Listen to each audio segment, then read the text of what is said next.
Am I audible, dear students?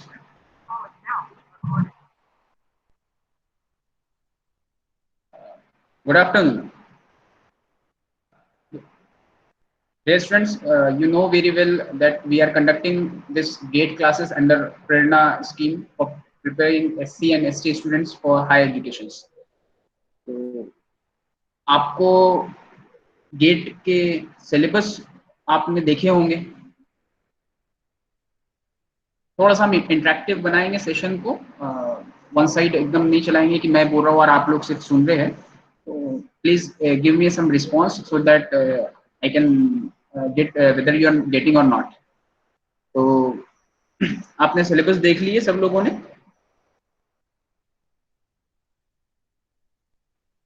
अच्छा, भी आपने सिलेबस देखे बेटा? हाँ सर। ओके, तो गेट 2020 गेट 2021 जो है वो कौन कंडक्ट कर रहा है वो पता कर लीजिए, लास्ट डेट क्या है वो पता कर लीजिए। आज हम लोग जो डिस्कस करेंगे इलेक्ट्रॉनिक डिवाइसेस, जो सब्जेक्ट है आपका गेट में, वो हम लोग डिस्कस करने वाले हैं। ठीक है, तो let us start with the paper pattern of GATE. I think you all know the paper pattern कि कितने मार्क्स आपके कौन से सब्जेक्ट पे होते हैं या डिस्ट्रीब्यूशन कैसा है। तो अगर आपको नहीं पता होगा तो एक just have a look on this one. Exam pattern जो है आपका सीबीटी कंप्यूटर बेस्ड टेस्ट होता है, ये पता होगा आपको। 3 आवर्स का है। सेक्शन 2 होते हैं आपके general aptitude and candidate selected subject, मतलब हमारे लिए ईसी आएगा। ठीक है, क्वेश्चन के टाइप आपके एमसीक्यूज होंगे या फिर मल्टीपल सेलेक्ट क्वेश्चंस होंगे या फिर NA type numerical answer type questions. क्या कर रहे हैं आपकी टेस्टिंग एबिलिटीज जो है वो recall and all application analysis synthesis, है ना, ये चेक करने के लिए आप के लिए क्वेश्चंस डिजाइन किए जाएंगे। नंबर ऑफ क्वेश्चंस जो रहेंगे, टोटल नंबर ऑफ क्वेश्चन 65 होंगे वहां पर, out of which 10 question will be on general ability and 55 question will be on your subjects, branch subject. The marks distribution will be general aptitude or ability will carry 15 marks, engineering mathematics पे आपको 13 marks मिलते हैं and 72 marks आपको मिलते हैं आपके subjects पे। तो टोटल ऐसे हो जाते हैं आपके 100 मार्क्स। ठीक है, each question will be of 1 और 2 मार्क्स। कोई क्वेश्चन 1 मार्क का होगा, कोई क्वेश्चन 2 मार्क का होगा। This will be the exam pattern. ठीक है, तो देखिए जब आप बात करते हो कि गेट अगर आपको क्रैक करना है तो you should study all the subjects, but general aptitude या एबिलिटी पे आपको 15 मार्क्स तो मिल रहे हैं। अच्छी से प्रिपेयर करें। मैथमेटिक्स पे 13 मार्क्स है। देन रिमेनिंग सब्जेक्ट्स आप देखिए कि उनमें से कौन से आपको आसान जाते हैं, है ना। वैसे तो पढ़ना पूरा ही चाहिए, बट फिर भी कौन से आप प्रिपेयर कर रहे हैं, इस पे कितने मार्क्स है, वो आप एक बार वेबसाइट पे जाके देख लेंगे। ठीक है, तो मैं अगर सिलेबस की बात करूं ईडीसी के लिए, तो syllabus for EDC is displayed here. Energy band diagram in intrinsic semiconductor, extrinsic semiconductor, equilibrium carrier concentration, direct and indirect band gap semiconductors. तो इन शॉर्ट सेमीकंडक्टर्स है आपके उसमें। देन पीएन जंक्शन डायोड है, zener diode, BJT bipolar junction transistor,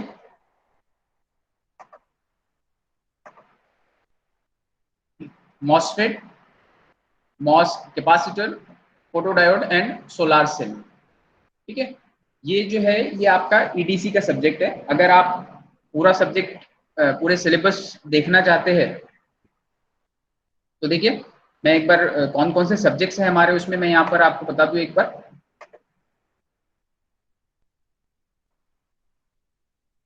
तो first section engineering mathematics,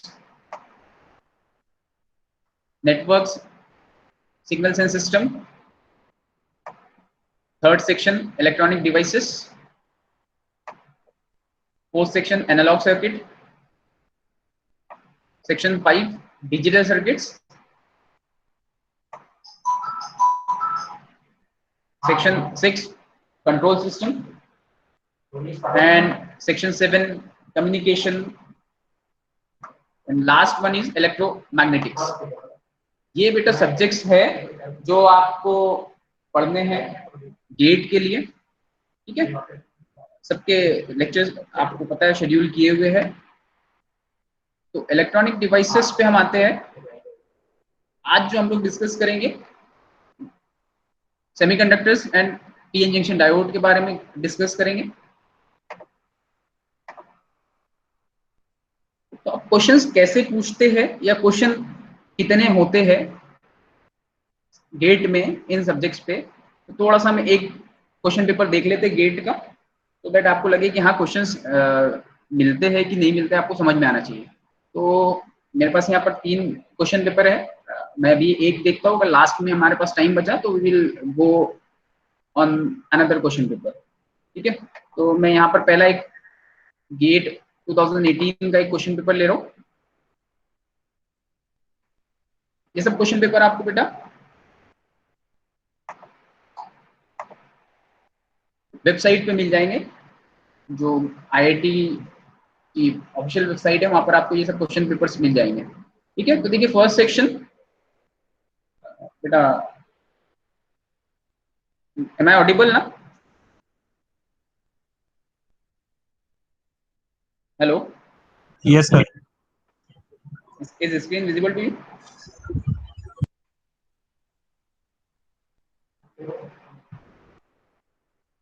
is screen visible to you? ये हाँ sir है।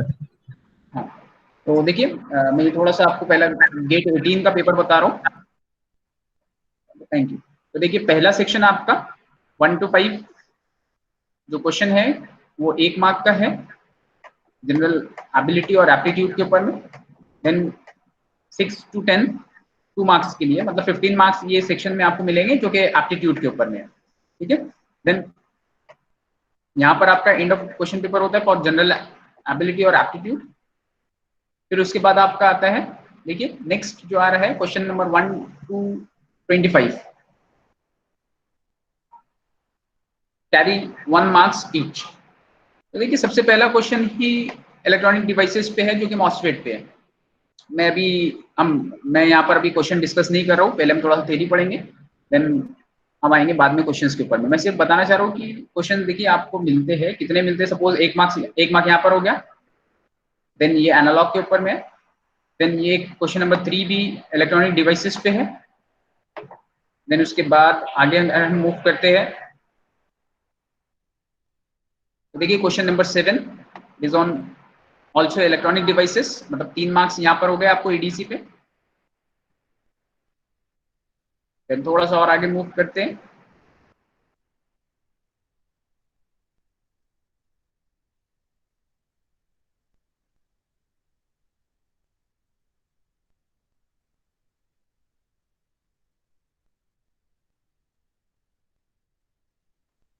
ये जीनर एज अ रेगुलेटर पे ये 2 मार्क का एक क्वेश्चन, मतलब 5 मार्क्स हो गए एडीसी में यहाँ तक के। देन उसके बाद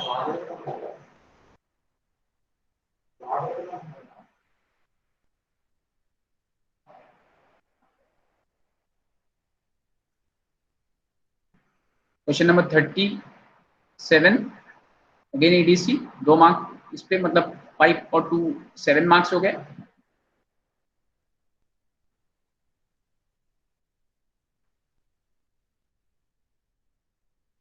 देन मॉसफेट 2 मार्क के लिए 9 मार्क, सोलार सेल ये भी आ जाएगा आपके एडीसी में, 2 मार्क 11, और ये 45 junction is made up of, 2 mark इस पे, मतलब 13 मार्क्स। तो और क्वेश्चन है क्या कुछ? तो और क्वेश्चंस तो नहीं है इस पे। तो देखिए आपको इलेक्ट्रॉनिक डिवाइसेस पे अगर आप प्रॉपरली अच्छी से प्रिपेयर करते हैं, थॉरली प्रिपेयर करते हैं अगर इस सब्जेक्ट को, you will get at least 10 to 12 marks. ठीक है, ये सब्जेक्ट तो आप हर सब्जेक्ट पे अपने अपने वेटेज है। ईडीसी पे आपको जो वेटेज मिल रहा है, इलेक्ट्रॉनिक डिवाइसेस पे आपको जो ईडी पे जो वैसे वेटेज मिल रहा है वो मिल रहा है आपको 10 to 12 मार्क्स का, तो मिनिमम मार्क्स या इतना वेटेज आपको मिलता है। ठीक है, ये हो गया आपका सिलेबस। देन हम थोड़ा सा सिलेबस पे जाने के लिए, अब अगर आप आगे बात करना चाहते हो, सबसे पहले हमको बात करना पड़ेगा कि इलेक्ट्रॉनिक डिवाइसेस जो है it is made up of semiconductor materials. तो हमको थोड़ा सा मटेरियल पे बात करना पड़ेगा, देन सेमीकंडक्टर डिवाइसेस पे हम बात करेंगे। तो थोड़ा सा हम ले लेते हैं क्या, review of semiconductor.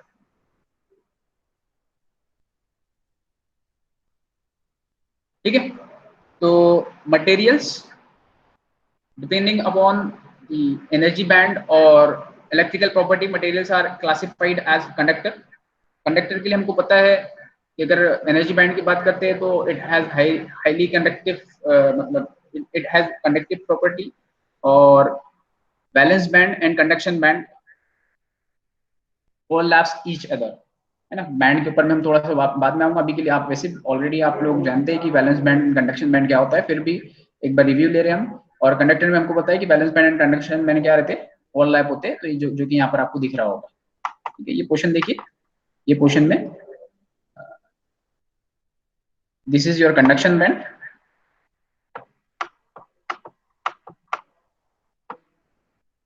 And this is your balance band. ठीक है, यहाँ पर ये पोर्शन जो है ये ओवरलैपिंग पोर्शन है, फ्री इलेक्ट्रॉन्स अवेलेबल रहते हैं फॉर कंडक्शन। अगर हम बात करते हैं इंसुलेटर के बारे में, when we talk about insulator, the energy gap or forbidden energy gap is very high, it is about 3 to 6 electron volt or higher than that। तो अगर आप बैंड गैप की बात करेंगे तो this is your conduction band and valence band, there is a large gap between valence band and conduction band which is approximately or greater than 6 electron volt। अब electron volt की अगर आप बात करते हैं तो 1 electron volt is 1.6 into 10 power of minus 19 joule. बेटा इसको नोट करके रखेंगे, ठीक है, ये कहीं ना कहीं आपको काम पड़ सकता है। ठीक है, तो 1 electron volt is 1.6 into 10 power of minus 19 joule. This is all about insulator. Insulator में आपको पता है कोई कंडक्शन नहीं होने वाला है, because there is a large gap between the conduction band and valence band. Electron valence band से कंडक्शन बैंड में जा ही नहीं सकते क्योंकि गैप बहुत ज्यादा है, कितना भी वोल्टेज अप्लाई कीजिए, कुछ भी कीजिए। ठीक है, तो insulator. Then next one is semiconductor. It possesses the conductivity between insulator and semiconductor, oh sorry, insulator and conductor। अब इसका जो आपका एनर्जी गैप है it is very small, it is between 0.1 to 1 electron volt. ठीक है, अब ये gap इतना कम है कि टेम्परेचर से एनर्जी गेन करके इलेक्ट्रॉन वैलेंस बैंड से कहां पर जा सकते हैं, कंडक्शन बैंड में, या एक्सटर्नल एनर्जी, एक्सटर्नल सोर्स से एनर्जी गेन करके इलेक्ट्रॉन वैलेंस बैंड से कहां मूव कर सकते हैं, कंडक्शन बैंड में। ठीक, तो सेमीकंडक्टर हमको पता है कि एट एब्सोल्यूट 0 डिग्री केल्विन ये बिहेव करता है एक इंसुलेटर के जैसे, and eight room temperature, eight room temperature it behaves like a conductor. ठीक है, तो इसकी इसकी प्रॉपर्टी जो है टेम्परेचर डिपेंडेंट होती है, टेम्परेचर के साथ कंडक्टिविटी चेंज होगी। देन अगर आप बात करते हो for silicon, the energy gap or forbidden energy gap is 1.1 electron volt, and for germanium it is 0.7 electron volt।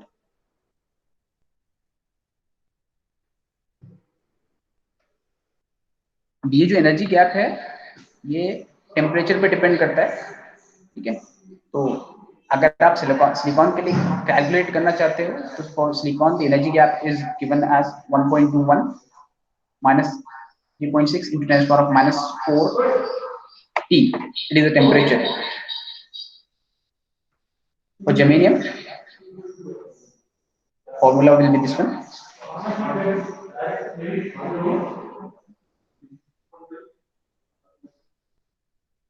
Then थोड़ा सा बात करेंगे इंट्रिंसिक सेमीकंडक्टर के लिए। It is a pure form of semiconductor. Silicon and germanium are the most common examples of intrinsic semiconductor। ये frequently used होते हैं कई के लिए और manufacturing the electronic devices। Other semiconductors are also there, gallium arsenide है ना। Intrinsic semiconductor ये हो गया आपके, सिलिकॉन है, गैलियम आर्सेनाइड है। एक्सट्रिंसिक में आपके बात करेंगे हम थोड़ा सा इसके बाद। Extrinsic semiconductor property of semiconductor हम चेंज करते हैं, इलेक्ट्रिकल प्रॉपर्टी। दो टाइप के एक्सट्रिंसिक सेमीकंडक्टर होते हैं, पी टाइप और N type. N type semiconductor and P type semiconductor.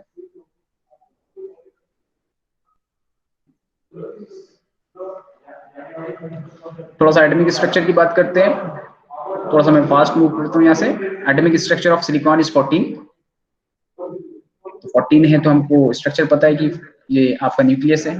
First orbit में आपके पास 2 इलेक्ट्रॉन्स होंगे, सेकंड में आपके पास 8 होंगे, और आउटर मोस्ट में आपके पास कितने आ गए, 4। तो आपके टोटल हो गए 14। तो 2, 8 एंड 4 ये है आपका जो इलेक्ट्रॉन का डिस्ट्रीब्यूशन ऑर्बिट्स में, ठीक है। Next for germanium it is 32। Atomic structure में देखिए, अब आप बात करते 32 है तो फर्स्ट में हो गए 2, सेकंड में हो गए 8, थर्ड में मैक्सिमम हो सकते हैं 18, and then last one is 4, ठीक है। 10, 18, 28 एंड 4, 32। तो this is the atomic structure of germanium. अब लास्ट ऑर्बिट में 4 इलेक्ट्रॉन्स है। तो लास्ट ऑर्बिट में 4 इलेक्ट्रॉन्स है तो वैलेंसी आपकी कितनी है, इसकी 4 है। अब हमको ये भी पता है कि किसी भी एटम को या स्टेबल होने के लिए, किसी भी स्ट्रक्चर को स्टेबल होने के लिए उसके आउटर मोस्ट सेल के अंदर में 8 इलेक्ट्रॉन्स चाहिए। तो 8 इलेक्ट्रॉन्स चाहिए तो कहां से आएंगे 8 इलेक्ट्रॉन? एक सिलिकॉन के पास 4 है, वो शेयरिंग करेगा अपने नियरेस्ट 4 सिलिकॉन के साथ, कोवेलेंट बॉन्ड फॉर्म करेगा, ठीक है। अच्छा, उसके पहले हम बात करते हैं एनर्जी बैंड डायग्राम पे। एनर्जी बैंड डायग्राम क्या बताता है? It shows the energy of electrons. तो एज ऑफ न्यूक्लियस को मैं ले रहा हूँ on X axis, on Y axis we are taking energy, ठीक है। तो आप बोल रहे हो कि जो इलेक्ट्रॉन्स सिलिकॉन जो इलेक्ट्रॉन ऑर्बिट में रिवॉल्व कर रहे हैं वो कुछ एनर्जी पोजेस करते हैं। अब जो इलेक्ट्रॉन्स न्यूक्लियस के करीब है वो टाइटली बाउंड है, तो उनका जो एनर्जी होगा लेवल वो कम होगा, और जो लोग न्यूक्लियस से दूर है वो उनका एनर्जी लेवल उतना ज्यादा होगा। तो जैसे जैसे आप न्यूक्लियस से ऊपर जाते जाओगे आपका एनर्जी लेवल बढ़ते जाएगा। तो फर्स्ट बैंड का जो एनर्जी है, ठीक है, मैंने उसको इस लेवल पे दिखाया। अगर सेकंड बैंड जो कि सेकंड ऑर्बिट के इलेक्ट्रॉन्स का एनर्जी है थोड़ा सा ऊपर चले जाएगा। देन थर्ड बैंड जो कि आपका बैलेंस बैंड है, ठीक है। देन उसके बाद आता है कंडक्शन बैंड। कंडक्शन बैंड जो है वो आप बोल सकते हैं कि it is energy of free space. Free space मतलब वो क्रिस्टल के अंदर में जो फ्री स्पेस रहेगा उसका जो एनर्जी रहेगा, जब इलेक्ट्रॉन कोवेलेंट बॉन्ड ब्रेक करके फ्री होगा तो जो एनर्जी रखेगा that energy will be your that energy जो है वो रिप्रेजेंट करते हैं हम कंडक्शन बैंड में रिप्रेजेंट करते हैं, ठीक है। तो कंडक्शन बैंड, तो valence band and conduction band, तो 2 बैंड हमारे लिए ज्यादा इंपॉर्टेंट है, first band second band. Energy तो ठीक है, उसकी अपनी इंपॉर्टेंस अपनी जगह, जहां पर हमारे लिए इलेक्ट्रिकल प्रॉपर्टी के हिसाब से valence band and conduction band. Valence band से इलेक्ट्रॉन एनर्जी गेन करेगा तो वैलेंस बैंड से कहां पर मूव करेगा, कंडक्शन बैंड में जाएगा, ठीक है। ये फॉरबिडन एनर्जी गैप हो गया आपका। कोवेलेंट बॉन्ड इन सिलिकॉन बात करते हैं, तो देखो ये एक सिलिकॉन का आइटम है, इसके 4 आउटर मोस्ट सेल के इलेक्ट्रॉन्स 1, 2, 3, 4 इन्होंने कोवेलेंट बॉन्ड फॉर्म किया किसके साथ, नियरेस्ट सिलिकॉन के साथ। तो आपका इलेक्ट्रॉन के पास पहले से 4 थे और 4 के साथ उसने कोवेलेंट बॉन्ड फॉर्म किया, तो टोटल नंबर ऑफ इलेक्ट्रॉन्स जो एक सिलिकॉन के पास हो गया इट इज 8, जो कि उसको स्टेबल होने के लिए रिक्वायर्ड है। ठीक है, तो इस तरीके से वो कोवेलेंट बॉन्ड फॉर्म करेगा। अच्छा, अब कोवेलेंट बॉन्ड फॉर्म करने के बाद जो बॉन्ड बने हुए हैं यहाँ पर देखते हैं, जैसे ये 2 इलेक्ट्रॉन्स है, इन्होंने कोवेलेंट बॉन्ड फॉर्म किया हुआ है, ये कहां पर अपने लास्ट ऑर्बिट में, तो इनकी जो भी एनर्जी है वो एनर्जी का बैंड है आपका वैलेंस बैंड। ठीक, अब कभी अगर टेम्परेचर बढ़ता है तो ये जो इलेक्ट्रॉन वैलेंस बैंड में है, ये इलेक्ट्रॉन एनर्जी गेन करेगा और कहां पर जाएगा, कंडक्शन बैंड, मतलब फ्री हो जाएगा, कोवेलेंट बॉन्ड ब्रेक कर दिया। अब जैसे ही यहाँ पर एनर्जी ब्रेक किया उसने, कोवेलेंट बॉन्ड ब्रेक किया एनर्जी गेन करके, तो यहाँ पर एक इलेक्ट्रॉन का वैकेंसी आ गया, इस वैकेंसी को हम बोलते हैं होल। थोड़ा सा यहाँ पर आपको और ज्यादा क्लियर हो जाएगा, इस डायग्राम में देखिए, all the electrons are forming have formed covalent bond right now. अब टेम्परेचर अगर बढ़ता है तो कोई कोई भी इलेक्ट्रॉन एनर्जी गेन करके कोवेलेंट बॉन्ड ब्रेक करके कहाँ जाएगा, फ्री स्पेस में जाएगा, फ्री हो जाएगा। फ्री होगा मतलब फ्री स्पेस में जाना है या कंडक्शन बैंड में जाना बोल सकते हैं आप। तो सपोज ये इलेक्ट्रॉन ने एनर्जी गेन किया, तो यहाँ से कोवेलेंट बॉन्ड ब्रेक करके कहाँ गया, फ्री फ्री हो गया, that means it has move to the conduction band. अब जैसे ही यहाँ से मूव किया कंडक्शन बैंड में, तो ये वाले सिलिकॉन देखिए जो सेंटर में है, इसके पास कितने इलेक्ट्रॉन्स बचे, 2, ये इधर के 2, 4, दिस वन 6, और यहाँ पर एक 7, इसको स्टेबल होने के लिए चाहिए था 8, और अभी इसके पास है कितने, 7। तो इसकी यहाँ पर एक की वैकेंसी है, तो उस वैकेंसी को आप दिखाते हो कैसे, होल्स से। ठीक है, इलेक्ट्रॉन नेगेटिव चार्ज पार्टिकल है, होल्स को पॉजिटिव चार्ज पार्टिकल कंसिडर करते हैं। ठीक है, तो ये आपका इलेक्ट्रॉन होल पेयर जनरेट हुआ, फ्री इलेक्ट्रॉन इन होल। अच्छा, अब आप बात करते हैं at any temperature at any instant the free electrons and holes are present in equal numbers. तो ये जितने कितना भी टेम्परेचर बढ़ेगा तो एक इलेक्ट्रॉन और फ्री होगा, तो एक इलेक्ट्रॉन और फ्री होगा तो एक और होल आएगा, 10 इलेक्ट्रॉन फ्री हो गए, 10 और होल्स आते जाएंगे। तो ये ख्याल रखेंगे कि दोनों कांस्टेंट रहते हैं। अब यहाँ पर इसको हम रिप्रेजेंट करते हैं कि n इक्वल टू p, मतलब n is number of electrons per unit volume, p number of holes per unit volume, and Ni is called as intrinsic concentration. ये यहाँ पर लिखा मैंने, Ni is called as intrinsic concentration।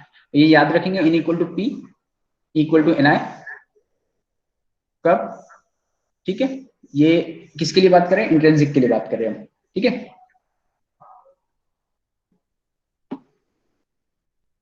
n number of electrons, p number of holes, Ni intrinsic concentration। And covalent bonding in germanium वैसे ही रहेगा। अब अगर मैं स्ट्रक्चर के फॉर्म में बात करूंगा तो इस टाइप में कुछ दिखता है क्रिस्टल स्ट्रक्चर। ठीक है, ये 2 डायमेंशनल रिप्रेजेंटेशन है, ये 3 डायमेंशनल रिप्रेजेंटेशन है। ठीक, अब एनर्जी बैंड डायग्राम की अगर बात करते हैं तो फर्मी एनर्जी लेवल भी आ जाता है आपका, ये फॉर्मूला ख्याल रखेंगे कि energy band diagram, the probability that the energy level occupied by an electron is given by Fermi direct probability function Fe। ठीक है, तो ये फॉर्मूला ख्याल रखेंगे, इस पे आपको न्यूमेरिकल में काम आ सकता है। Fe equal to 1/1 plus E raised to power E minus EF all divided by KT, where K is Boltzmann constant, T is temperature in degree Kelvin, E energy level occupied by the electron, EF is the Fermi level। ठीक है, Fermi level, फॉर्मूले को note कर लेंगे आप।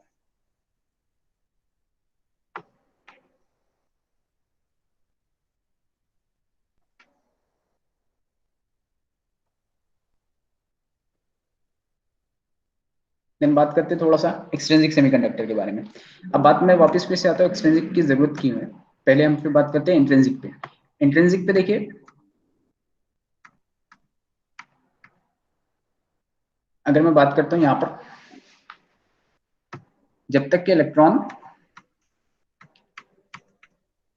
Covalent bond में थे, सारे इलेक्ट्रॉन्स कोवेलेंट बॉन्ड में, there is no free charge carrier, तो कोई फ्री चार्ज कैरियर नहीं है, तो this is the structure of silicon at absolute 0 degree kelvin.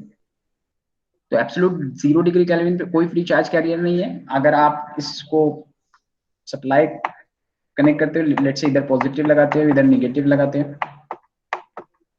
कोई फ्री चार्ज कैरियर नहीं है, करंट फ्लो नहीं होगा, semiconductor will behave like a insulator. ठीक है। अब अगर टेम्परेचर इंक्रीज होता है तो इलेक्ट्रॉन फ्री होगा, एक होल आ जाएगा। एक इलेक्ट्रॉन, जितना ज्यादा टेम्परेचर बढ़ेगा उतने नंबर ऑफ इलेक्ट्रॉन्स यहाँ पर आ जाएंगे। लेकिन ये जो इलेक्ट्रॉन और होल पेयर जनरेट हो रहे हैं, या इनका जो कॉन्सेंट्रेशन है वो डिपेंड किस पे कर रहा है? टेम्परेचर के ऊपर में। टेम्परेचर बढ़ेगा तो इलेक्ट्रॉन्स मिलेंगे, टेम्परेचर नहीं बढ़ रहा तो इलेक्ट्रॉन्स नहीं मिलेंगे। तो यहाँ पर इलेक्ट्रिकल प्रॉपर्टी जो है वो पूरी पूरी डिपेंड कर रही है टेम्परेचर के ऊपर में। ठीक है। अब अगर आप वोल्टेज अप्लाई कर चुके हो तो ये पॉजिटिव बैटरी इस इलेक्ट्रॉन को इधर अट्रैक्ट करेगा और अपोजिट डायरेक्शन में करंट फ्लो में ऑल। ठीक। तो यहाँ पर जो फ्री इलेक्ट्रॉन्स एंड होल्स मिल रहे हैं बिकॉज ऑफ टेम्परेचर, आपके हाथ में कंट्रोल बिल्कुल नहीं है। तो हम क्या चाहते हैं, कुछ इलेक्ट्रिकल प्रॉपर्टीज की चेंज करते हैं सो दैट हम अपने हाथ में कंट्रोल रख के कोई डिवाइस डिजाइन कर सके। ठीक है। तो हम कहाँ जाते हैं फिर?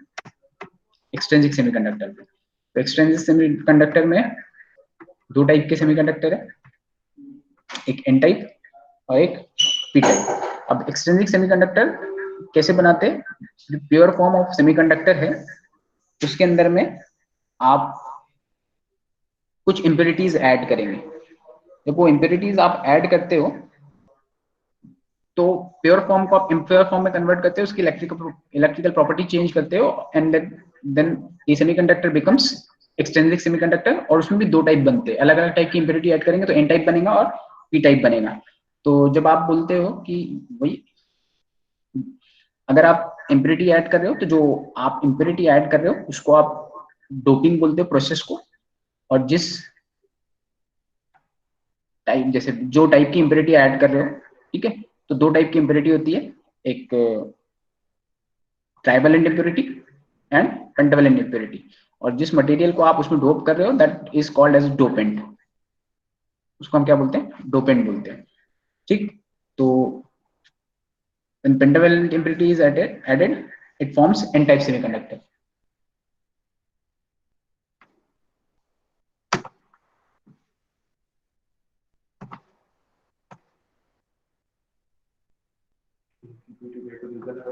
काम किए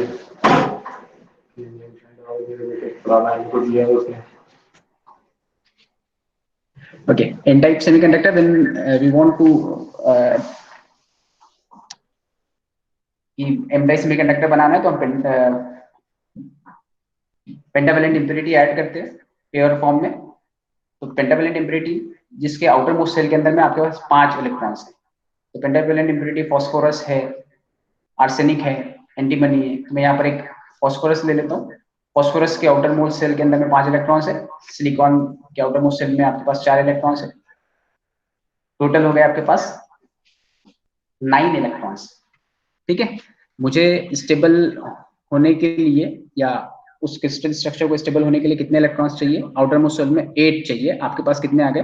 9 आ गए। तो जैसे मैंने फॉस्फोरस का एक एटम ऐड किया, फॉस्फोरस में आउटर मोस्ट सेल के अंदर में 4 है, ठीक, और सिलिकॉन, सॉरी, फॉस्फोरस के आउटर मोस्ट सेल में 5 है, सिलिकॉन के पास 4 है। तो देखिए फॉस्फोरस के 4 इलेक्ट्रॉन्स ने नियरेस्ट 4 सिलिकॉन के साथ कोवेलेंट बॉन्ड फॉर्म किया,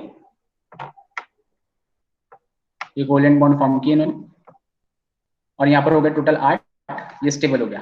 लेकिन फॉस्फोरस के पास कितने? 5 है, तो उसके पास ये एक इलेक्ट्रॉन एक्सेस में रहा जो कि फ्री रहा। तो अब जब किसी को इलेक्ट्रॉन लगेगा तो ये फॉस्फोरस क्या करेगा? ये इलेक्ट्रॉन डोनेट करेगा। इसलिए हम फॉस्फोरस को डोनर इम्प्योरिटी बोलते हैं। क्या बोलेंगे? Donor impurity. और डोनर इम्प्योरिटी के कॉन्सेंट्रेशन को, मतलब number of phosphorus per unit volume आप कितना ऐड कर रहे हो, उसको आप डिनोट करते हो एनडी से। कितना, कैसे डिनोट करते हैं? एनडी से। सपोज यहाँ पर अभी तो एक ही फॉस्फोरस दिखा है, ऐसे पर यूनिट वॉल्यूम 10⁻⁴ 10⁻XVI इतने पर यूनिट वॉल्यूम, इतने फॉस्फोरस आइटम आप ऐड करोगे। ठीक है।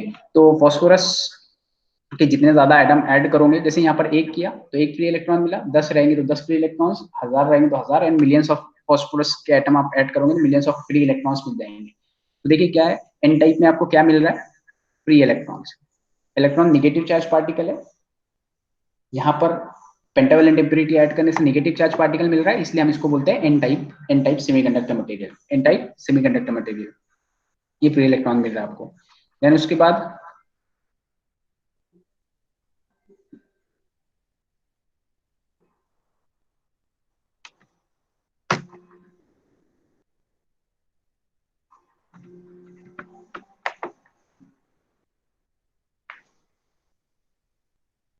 तो इलेक्ट्रॉन्स आपको मिल रहे हैं यहाँ पर, कहाँ पर, सिलिकॉन के प्योर मतलब स्ट्रक्चर के अंदर में हमने फास्फोरस को ऐड किए, तो एक फास्फोरस एक फ्री इलेक्ट्रॉन देगा, ऐसे millions of phosphorus millions of free electrons देंगे, तो एन टाइप सेमीकंडक्टर बन गया। अब एन टाइप सेमीकंडक्टर के अंदर में आपने क्या बोले, देखिए ये एक फ्री इलेक्ट्रॉन है,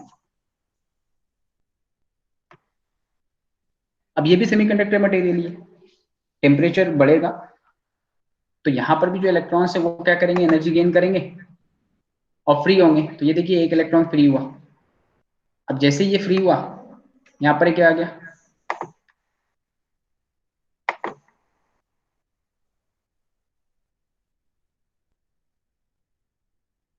एक होल आ गया।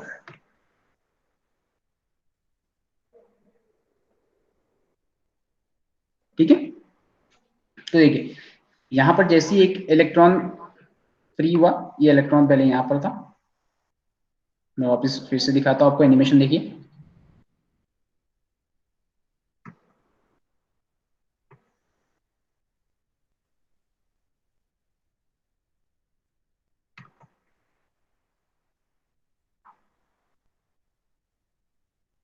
ये इलेक्ट्रॉन फ्री हुआ, जैसे इलेक्ट्रॉन फ्री हुआ एक इलेक्ट्रॉन यहाँ कम हो गया, तो यहाँ पर क्या आ जाएगा, होल आ जाएगा।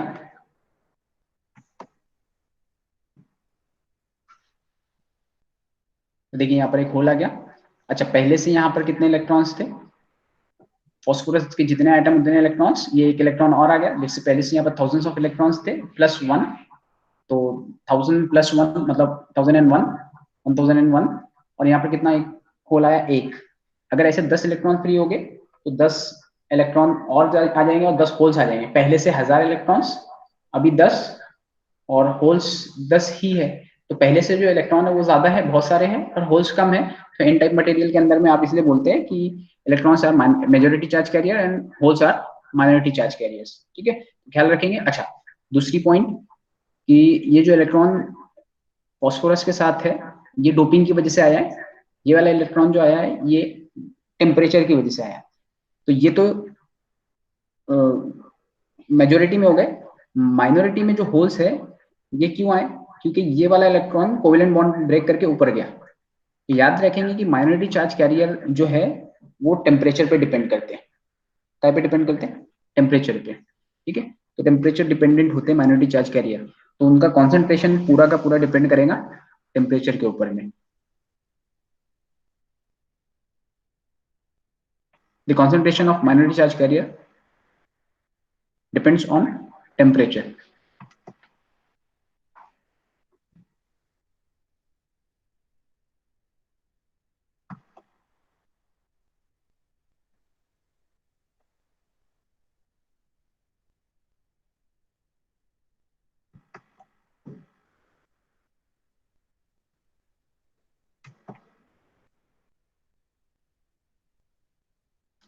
ठीक है, ये देखिए यहाँ पर नोट लिख दिया, minority carrier holes are generated due to thermal energy.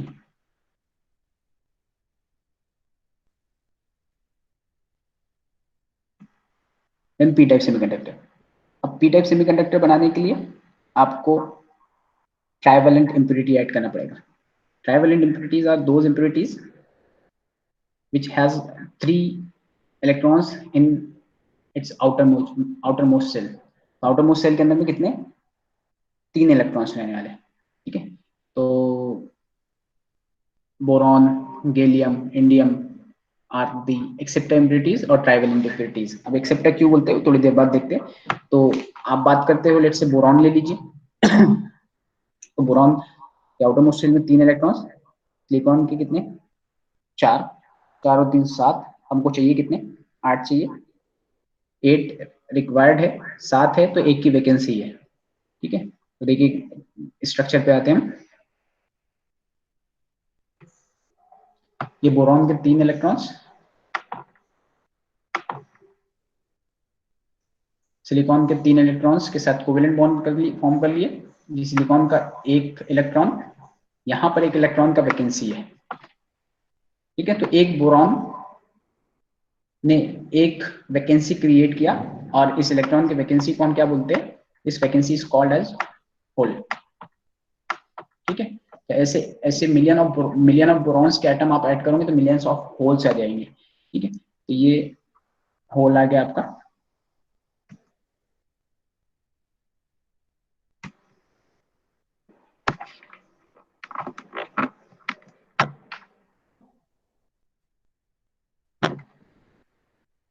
अच्छा, अब यहां पर क्या है, वैकेंसी ऑफ इलेक्ट्रॉन है, तो जब भी कोई इलेक्ट्रॉन वहां पर आएगा तो ये इलेक्ट्रॉन को एक्सेप्ट करेगा, तो इसलिए इस इम्प्योरिटी को हम बोलते हैं एक्सेप्टर इम्प्योरिटी। इसको हम क्या बोलते हैं, एक्सेप्टर इम्प्योरिटी। तो पेंटावेलेंट इम्प्योरिटीज जो है वो डोनर है, और ट्राइवेलेंट इम्प्योरिटीज जो है वो क्या है, एक्सेप्टर है। एक्सेप्टर इम्प्योरिटी के कॉन्सेंट्रेशन को आप डिनोट करते हैं Na से। कैसे डिनोट करेंगे, Na से।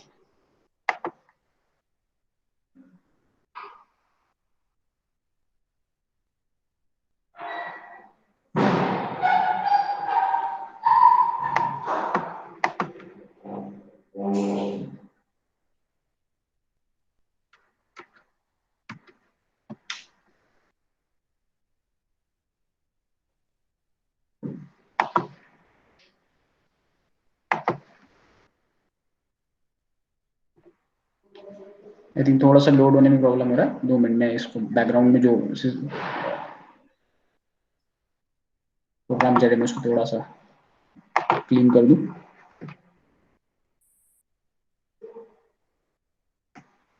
ठीक है, तो देखिए एक्सेप्टर इम्प्योरिटीज को आप डिनोट करते हैं Na से। ये एक इलेक्ट्रॉन फ्री हुआ, यहाँ पर भी टेम्परेचर के साथ इलेक्ट्रॉन एनर्जी गेन करेंगे, फ्री होंगे, तो यहाँ पर एक फ्री इलेक्ट्रॉन आ गया, एक होल आ गया। अब ऐसे जितने इलेक्ट्रॉन से एनर्जी गेन करेंगे उतने इलेक्ट्रॉन फ्री होंगे। ठीक, तो आपका जो नंबर ऑफ फ्री इलेक्ट्रॉन्स है यहाँ पर ये बहुत कम रहेंगे, बिकॉज ये डिपेंड करे टेम्परेचर पे। और यहाँ पर जितने ज्यादा आप बोरॉन ऐड करेंगे उतने ज्यादा होल्स यहाँ पर जनरेट होंगे। ठीक है, यहाँ पर जितने ज्यादा होल्स यहाँ पर रहेंगे, तो यहाँ पर आपके पी टाइप के अंदर में होल्स मेजोरिटी है और इलेक्ट्रॉन्स क्या है, माइनॉरिटी है। ठीक,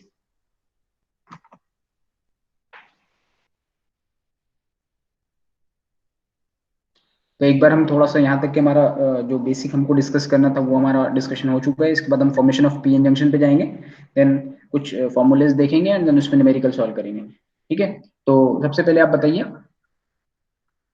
हमने जो जो याद रखने की मेन, यहाँ तक कि जो याद रखना है आपको, एनर्जी बैंड पे बात करते हैं।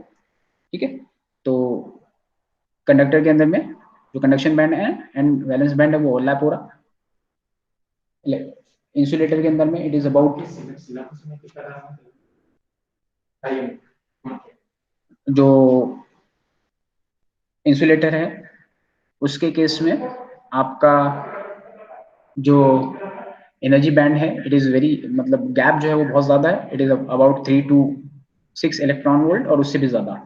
ठीक है, इंसुलेटर के केस में हो गया। देन सेमीकंडक्टर के केस में जो एनर्जी गैप है, forbidden energy gap, it is very very small, it is about 0.1 electron volt to 1 electron volt.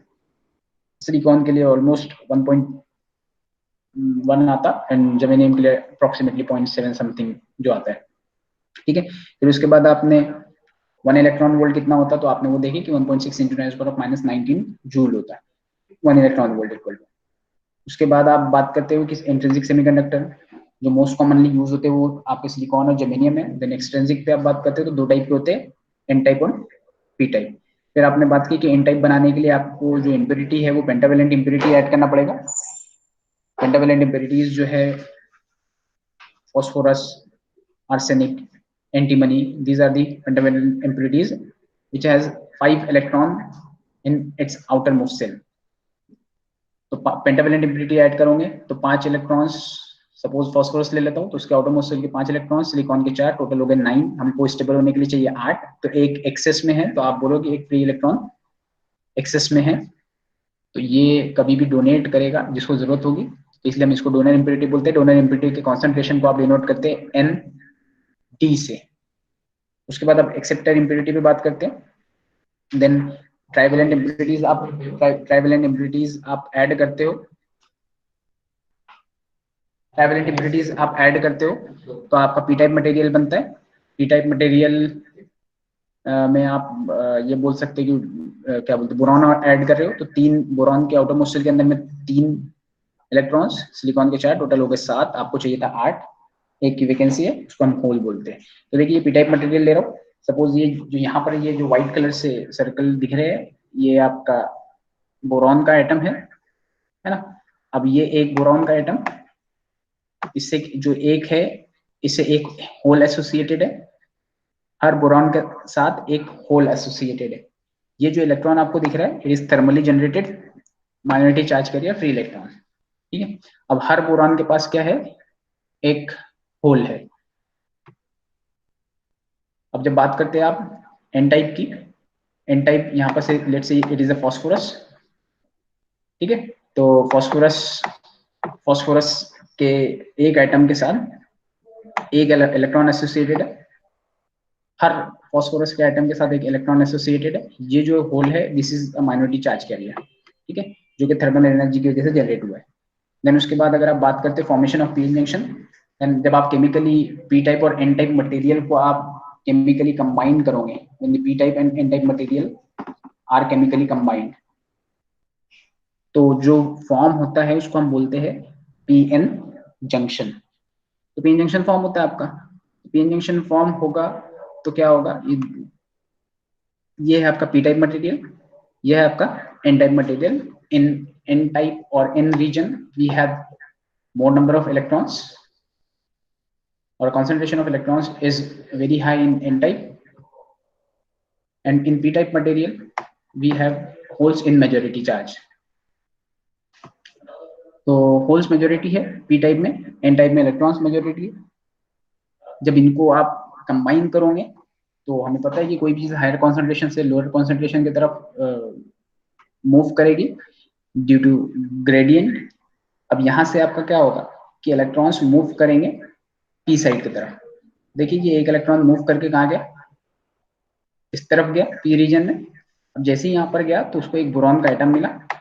अब ये बोरॉन के पास एक होल है, तो बोरॉन का ये होल और ये इलेक्ट्रॉन रिकम्बाइन होंगे। अच्छा, इसने डोनेट किया इस फास्फोरस के एटम ने, तो हमको ये भी पता है कि जो भी एटम इलेक्ट्रॉन डोनेट करेगा वो पॉजिटिव चार्ज या पॉजिटिव आयन बनाएगा, तो ये बन गया पॉजिटिव आयन। यहाँ पर इसने एक्सेप्ट किया, ये रिकम्बाइन हुए।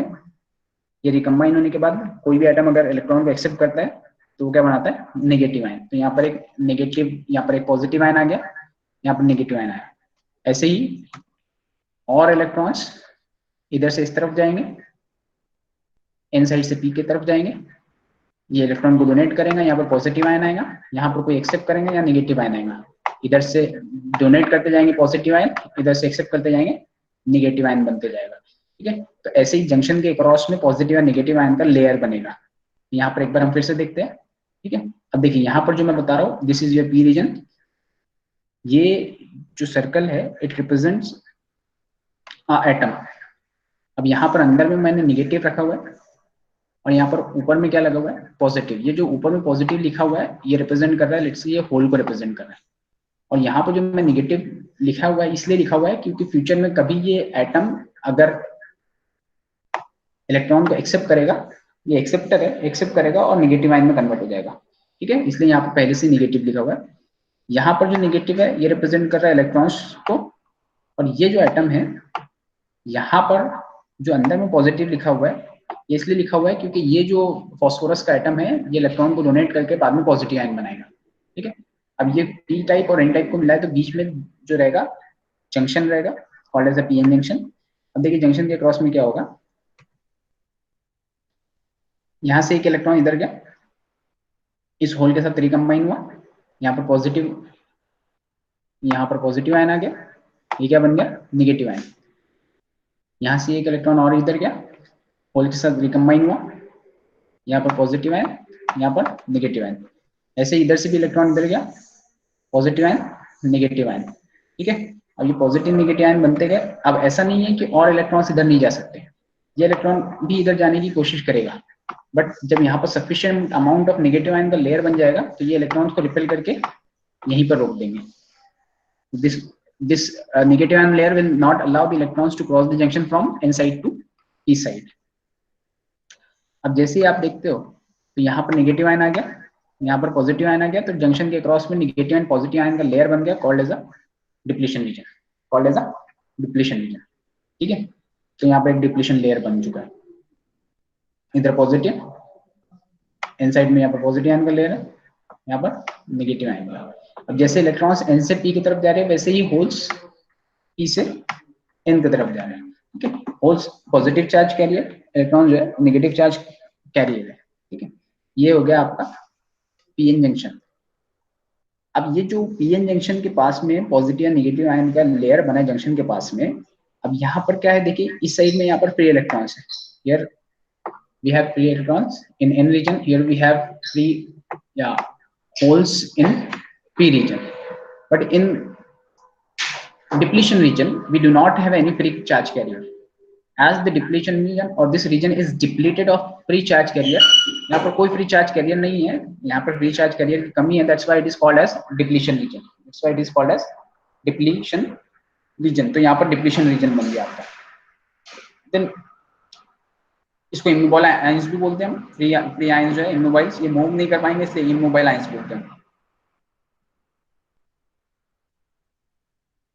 ठीक है, ये जो मैं बता रहा था आपको कि यहाँ से जाने की कोशिश करेगा, बट ये डिप्लीशन लेयर फॉर्म हो चुका है तो ये वापस उसको रिस्ट्रिक्ट कर देगा वहीं पर। ठीक, अब यहाँ पर जंक्शन फॉर्म हो गया, पॉजिटिव पी रीजन में आपके होल्स मेजोरिटी में है, इलेक्ट्रॉन्स माइनॉरिटी में है, वैसे एन रीजन में इलेक्ट्रॉन्स मेजोरिटी में रहेंगे, होल्स माइनॉरिटी में रहेंगे। अब जब आप यहाँ पर पीएन जंक्शन को वोल्टेज अप्लाई करेंगे तो करंट फ्लो होगा। करंट दो टाइप के होते हैं, आप लोग ऑलरेडी पढ़े हुए, मैं थोड़ा सा फॉर्मूलेस पे आता हूँ ताकि आपको न्यूमेरिकल सॉल्व करा सकूँ, ये ऑलरेडी ये टॉपिक्स आपने किए हुए। तो first one is your drift current. Drift current जो है it is proportional to applied electric field. Current जो फ्लो होता है ये इलेक्ट्रिक फील्ड की वजह से फ्लो होता है। ठीक है, जब आपने पढ़े हुए कि जब आप इलेक्ट्रिक फील्ड अप्लाई करोगे तो इलेक्ट्रॉन्स जो है, यहाँ पर मैं बता देता हूँ आपको फिर से, कि जैसे सपोज यहाँ पर मैंने पॉजिटिव वोल्टेज अप्लाई कर दिया और इस साइड में मैंने यहाँ पर let say I have connected negative terminal to this N. ठीक है, तो ये पॉजिटिव बैटरी होल्स को इस तरफ पुश करेंगे टुवर्ड्स द जंक्शन, ये नेगेटिव बैटरी इलेक्ट्रॉन्स को टुवर्ड्स द जंक्शन पुश करेंगे। तो लेट से ये इलेक्ट्रॉन या ये इलेक्ट्रॉन ले लीजिए, ये नेगेटिव बैटरी की वजह से इस तरफ अट्रैक्ट हो रहा है, अब ये यहाँ पर अट्रैक्ट होते होते कर लेट से यहाँ पर कोलाइड किया। ठीक है, ये कोलाइड होकर रिबॉन्स होगा, इस तरफ आएगा, लेकिन ये जो अप्लाइड इलेक्ट्रिक फील्ड है इसकी वजह से वापस से ये ड्रिफ्ट इस तरफ हो जाएगा। ठीक है, फिर जाएगा, फिर किसी से कोलाइड होगा, फिर रिबॉन्स होगा, देन ड्रिफ्ट होकर इस तरफ बढ़ेगा, तो रिजल्टेंट एक ही डायरेक्शन जो है वो इस डायरेक्शन में ड्रिफ्ट होते जाएगा। तो इसकी वजह से जो करंट फ्लो होगा, इलेक्ट्रॉन इस तरफ मूव कर रहा है तो अपोजिट डायरेक्शन में करंट फ्लो होगा, इस करंट को हम बोलते हैं ड्रिफ्ट करंट। ठीक है, ड्रिफ्ट करंट। तो ड्रिफ्ट करंट, अब ये जो इलेक्ट्रॉन मूव कर रहा है इसकी वेलोसिटी जो है वो किसके प्रोपोर्शनल है, अप्लाइड इलेक्ट्रिक फील्ड के, तो v is proportional to e। अब v को हटा लेता हूँ तो it is mu e, where mu is mobility. फॉर्मूले से ख्याल रखेंगे बेटा, इन फॉर्मूलेस के ऊपर में न्यूमेरिकल पूछता है एग्जाम में। ठीक है, तो drift velocity v is mu e, where e is applied electric field and mu is the mobility of electron और होल, जो भी चार्ज कैरियर रहेगा उसकी मोबिलिटी। ये हो गया पहला आपका formula, v equal to mu E, where mu is mobility. Unit याद रखेंगे मीटर स्क्वायर पर वोल्ट सेकेंड। आप यहाँ से कैलकुलेट भी कर सकते हो कि mu is v by e, velocity then electric field volt per meter, and it is velocity metre per second calculate कर लेंगे तो आपको मिल जाएगा, ठीक है। Then conductivity of semiconductor. अब सेमीकंडक्टर की जो कंडक्टिविटी है, दो चार टाइप के चार्ज कैरियर आपके पास, मैं कंडक्टिविटी, करंट फ्लो होना, ये सब हम डिस्कस करेंगे बाद में। और दो टाइप की कनेक्टिविटी है आपके पास। अच्छा, ये हो गया आपका ड्रिफ्ट करंट। दूसरा होता है आपका diffusion current. Diffusion current, it is the current due to the concentration change in due to the change in the concentration। जब हायर कॉन्सेंट्रेशन से लोअर कॉन्सेंट्रेशन की तरफ आपके इलेक्ट्रॉन्स मूव करेंगे, डिफ्यूज होंगे, तो उसकी वजह से जो करंट फ्लो होगा उसको हम डिफ्यूजन करंट बोलते हैं। तो drift current due to applied electric field होता है, और diffusion current due to diffusion of electrons होता है। डिफ्यूजन मतलब हायर कॉन्सेंट्रेशन से लोअर कॉन्सेंट्रेशन की तरफ इलेक्ट्रॉन्स एंड होल्स मूव करेंगे, तो उनकी वजह से जो करंट फ्लो होगा उसको हम बोलते हैं डिफ्यूजन करंट, ठीक है। अब बात करते हैं हम करंट फ्लो होगा मतलब कंडक्टिविटी रहने वाली है। तो कंडक्टिविटी सिग्मा डिनोट करते हैं, वो डिपेंड करती है आपकी N, number of electrons per unit volume, mu n, it is the mobility of electron, p holes, concentration of hole, mu p mobility of hole, and q is the charge।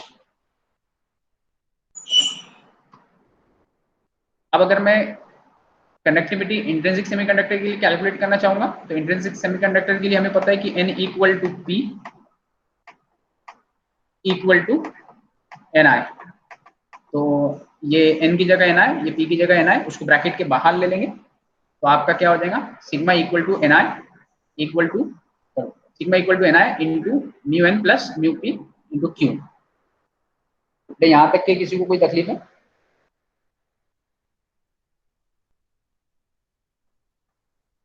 Anybody having any problem?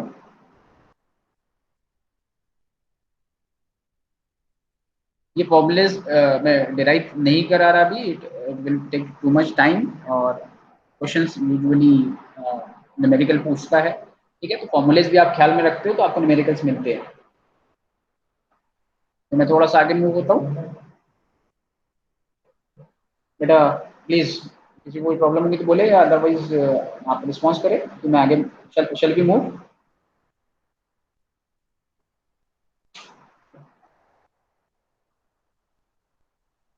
समित, चले बेटा आगे।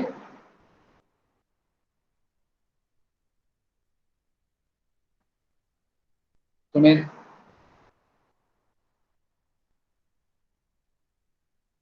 Audible? आशा भी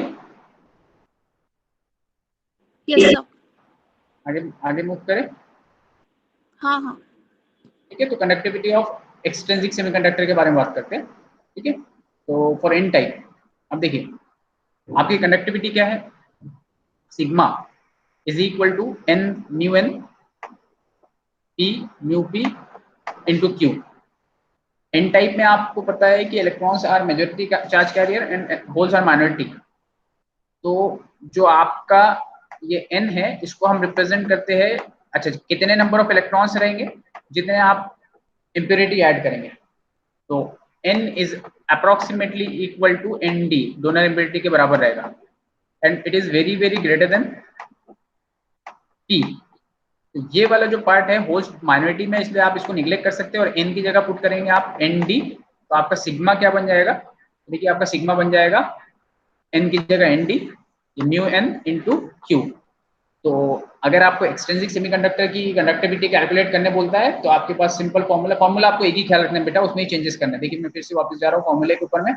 conductivity का formula ये ख्याल रखना है आपको, कभी क्वेश्चन पूछता है फाइंड द कंडक्टिविटी, कभी बोल सकता है फाइंड द रेजिस्टिविटी। अगर रेजिस्टिविटी निकालने बोला, we know that the conductivity is the reciprocal of resistivity. तो उस टाइम पे आप रेजिस्टिविटी अगर आप कैलकुलेट करते हैं रो, it is 1 upon sigma.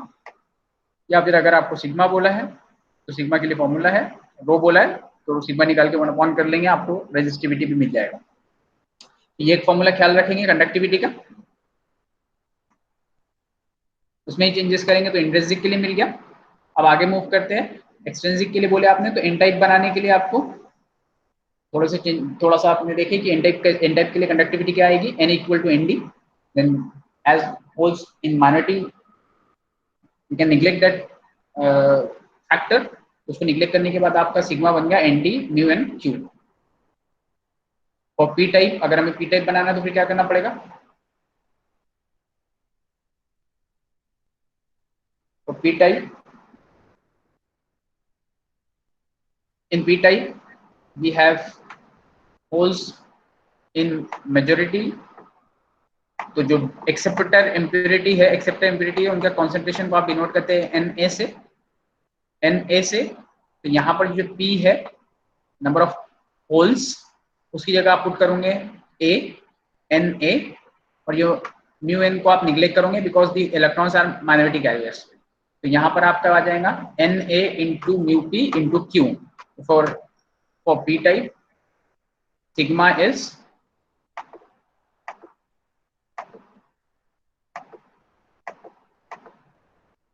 Na mu p q. जो हो गया आपका conductivity for p type semiconductor material. ये भी आप ऑलरेडी एक बार पढ़ चुके हैं, law of mass of action Np। देखो एक चीज हमने ये पढ़े हुए इंट्रिंसिक के लिए कि N equal to P equal to Ni, ठीक है। Law of mass of action क्या बोलता है, the product of Np that is number of electrons and number of holes is equal to the square of the intrinsic concentration. तो Np equal to Ni square. एक relation है Einstein relation, ख्याल रखेंगे, dp that is gradient से divide by mu p equal to dn by mu n kt, where k is Boltzmann constant and t is temperature in degree Kelvin। And ये एक और important volt equivalent of temperature kt। ये जो then diffusion current density के लिए formula ख्याल रखेंगे, Jn equal to q dn by dx। अगर diffusion current due to holes रहेगा तो आपका डिफ्यूजन करंट डेंसिटी का फॉर्मूला बनेगा Jp equal to minus q dp by dx। In total current जो फ्लो होगा वो ड्रिफ्ट और डिफ्यूजन दोनों की वजह से होगा। ड्रिफ्ट करंट आपका ये हो गया and this is your diffusion current. This is for this is due to electrons, current density due to holes is this one, ठीक है। अब नेक्स्ट आपका एक्सप्रेशन है, एक्सप्रेशन फॉर पोटेंशियल डिफरेंस। देखिए आप समझ लीजिए कि आपके पास एक बार है सिलिकॉन का,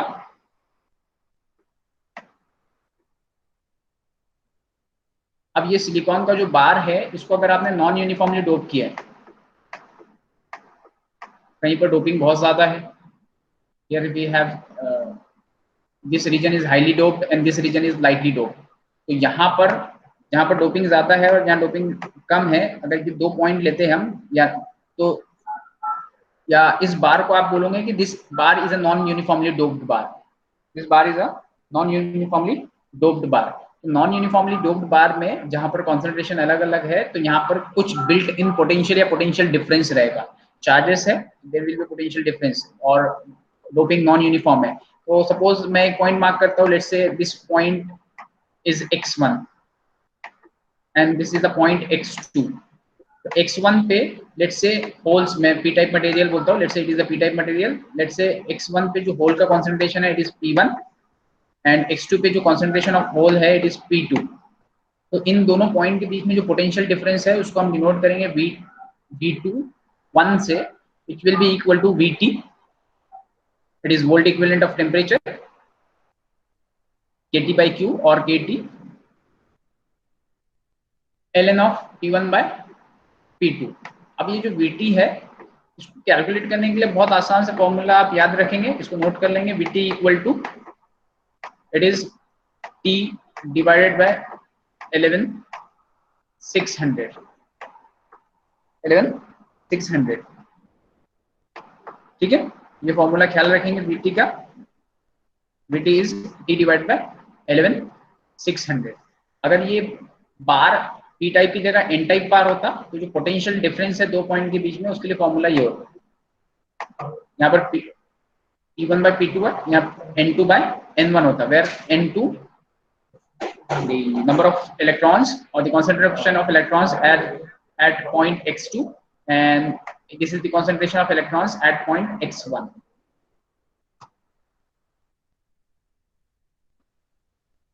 ठीक है। देन नेक्स्ट, जैसे आपने पीएन जंक्शन बनाया, तो जब भी आपका पीएन जंक्शन बनेगा तो वहां पर जंक्शन के क्रॉस में एक पोटेंशियल डेवलप होगा। ठीक है, तो जो पोटेंशियल आपका डेवलप होगा, वो पोटेंशियल जो है आप फाइंड करेंगे इस इक्वेशन से, called that potential is called as junction potential, barrier potential और कॉन्टैक्ट पोटेंशियल। तो it is VJ which is Vt ln of Na Nd Ni square, where Na concentration of acceptor impurity, Nd concentration of donor impurity and Ni is the intrinsic concentration। ठीक है, तो formulas ध्यान में रखेंगे बेटा, ये दो फॉर्मूलेज अभी फिलहाल इस पे हम न्यूमेरिकल सॉल्व करने वाले हैं, पोटेंशियल डिफरेंस वाले फॉर्मूले को ख्याल में रखेंगे। ठीक है,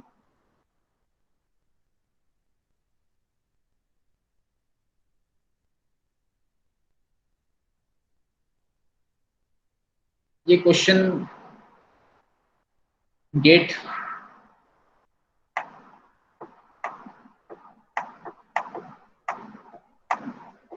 2018 में पूछा हुआ है, सॉल्व करेंगे। मैंने फॉर्मूलेज बताया आपको,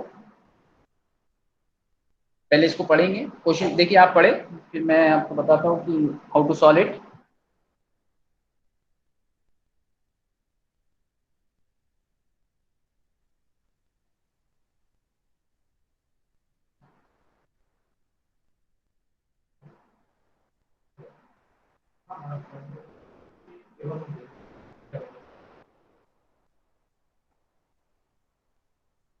तो देखिए, a junction is made between P minus silicon with doping density Na 15 10 to the power 15 10 to the power of 15 centimeter per centimeter cube, and P silicon with doping density of Na 10 to the power of 17 per centimeter cube. Given Boltzmann constant K equal to, it is 1.38 into 10 to the power of minus 23. Electronic charge दिया हुआ है, charge of electron, assume 100% accepted ionization, मतलब donor impurity है ही नहीं, at room temperature 300 degree Kelvin. The magnitude of built in potential in volts correct to 2 decimal places across this junction will be। अब देखिए, built in potential के लिए आपके पास दो फॉर्मूले हैं। वो जो हमने जंक्शन पोटेंशियल Vj वाला लिए थे, it is Vj equal to Vt ln of Na Nd whole divided by Ni square.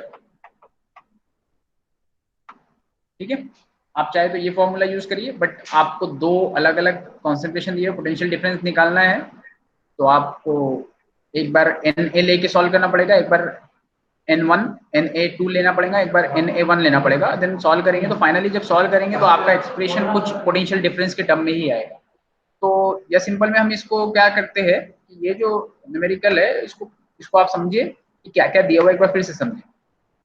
P minus मतलब होता है डोपिंग, लो डोपिंग, लाइटली डोप्ड।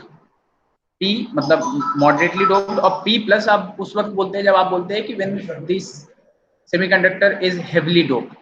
प्लस मतलब डोपिंग ज्यादा, माइनस मतलब डोपिंग कम। तो देखिए, इसकी doping 10 to the power of 15 पर क्यूबिक वॉल्यूम था, तो आपने इसको P माइनस से बोले, इसका 10 to the power of 17 मतलब ज्यादा है डोपिंग, इसलिए इसको आपने P से बोले। ठीक है, और ज्यादा रहता तो आप P प्लस बोलते। बोल्ट्जमैन कांस्टेंट दिया हुआ है, Q दिया हुआ है, टेम्परेचर दिया हुआ है, बोलता है बिल्ट इन पोटेंशियल निकालिए। तो देखिए, ये Na acceptor impurity, Na acceptor impurity, बस इम्प्योरिटी एक्सेप्टर है, लेकिन कॉन्सेंट्रेशन अलग अलग है। मतलब अगर मैं बात करता हूँ लेट से ये एक बार है, तो इतने रीजन में यहाँ से लेके यहाँ तक के ये रीजन में आपका जो डोपिंग है इट इज लेट से इट इज Na, और यहाँ से लेके यहाँ तक की जो डोपिंग है इट इज Na2, यहाँ पर Na1 है और यहाँ पर Na2 है, तो it is a non uniformly doped silicon bar. Non uniformly doped है, पोटेंशियल बिल्ट इन पोटेंशियल मतलब पोटेंशियल डिफरेंस निकालना है तो 2 पॉइंट ले लेंगे, तो एक पॉइंट Na2 का और एक पॉइंट Na1 का, है ना। तो ये P यहाँ पर क्या बताता है, नंबर ऑफ होल्स, पोटेंशियल वाली P2 क्या बताता है, ये भी नंबर ऑफ होल्स। तो यहाँ पर आपके पास number of holes Na1 and Na2 number of acceptability represents, आप हमने इसके पहले भी बात कर चुके हैं कि N is equivalent to Nd and P is equivalent to Na। तो आप ये फॉर्मूला दो में से यहाँ पर क्योंकि एक्सेप्टर इम्प्योरिटी है तो हम ये वाला फॉर्मूला यूज करेंगे। अब यहाँ पर P1 और P2, ठीक है, तो आप P1 हायर कॉन्सेंट्रेशन यूजुअली लेते हैं आप, जो ज्यादा डोपिंग है वो लेंगे, और P2 को आप जो कम डोपिंग वाला है वो लेते हैं। अगर आपने उल्टा भी किए तो भी कोई फर्क नहीं पड़ेगा, सिर्फ रिजल्ट निगेटिव में आ जाएगा। ठीक है, तो देखिए इसको हम सॉल्व करते हैं, कैसे सॉल्व करेंगे। अब यहाँ पर आपको बीटी नहीं दिया हुआ है,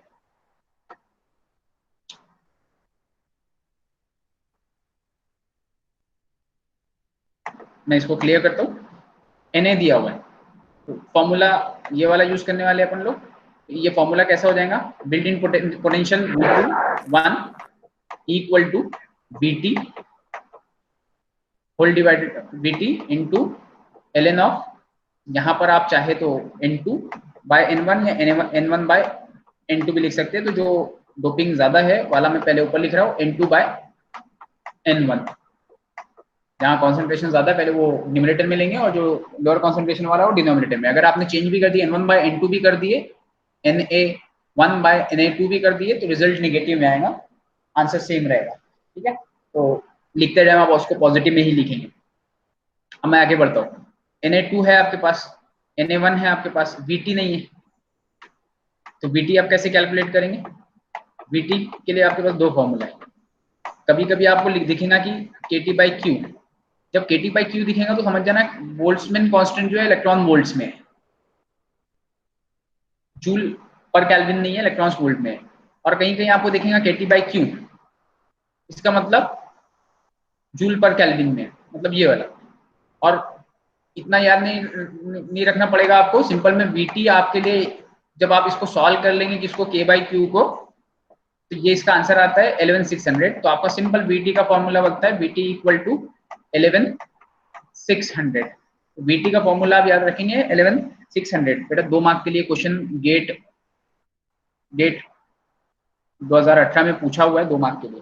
ठीक है, सिर्फ एक ही फॉर्मूला देखिए, यहाँ पर मैं बता रहा आपको, अभी तक तो मैं एक्सप्लेन कर रहा हूँ इसलिए आपको ऐसा इसको थोड़ा सा टाइम लग रहा है, लेकिन अगर आप ख्याल करेंगे तो सिर्फ एक फॉर्मूला है सिंपल सा। अगर फॉर्मूला ख्याल आता है तो 1 मिनट के अंदर में, हार्डली 2 मिनट्स में ये पूरा न्यूमेरिकल सॉल्व हो जाएगा।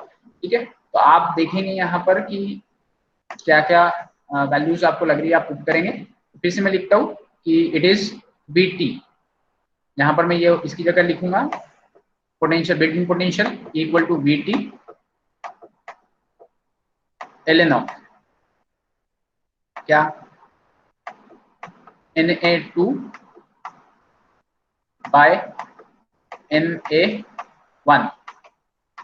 अब Vt आप यहाँ साइड में कैलकुलेट कीजिए, Vt equal to it is T divided by 11600। 11600 आप कहाँ से लाएंगे, सॉरी T आपको दिया हुआ है डिग्री केल्विन में 300, आप इसको सॉल्व कर लीजिए। इट इज 300 डिवाइडेड बाय 11600, तो 2 0 गया, तो इट इज 3 डिवाइड बाय 116 यहाँ पर वैल्यूज पुट करेंगे, तो it is 3 divided by 116 and ln of N2 की जगह 10⁻17 और N1 की जगह 10⁻15। 10⁻15, तो ये हो जाएगा आपका 10⁻17 divide by 10⁻15 100, it is 3 divided by 116 ln of 100। तो इसको आप सॉल्व करके देखिए आंसर कितना आता है। आंसर बताएंगे प्लीज।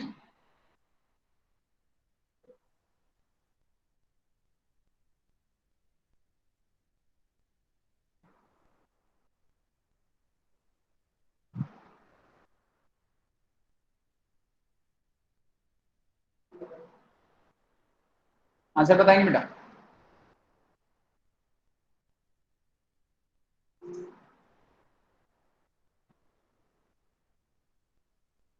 अंकिता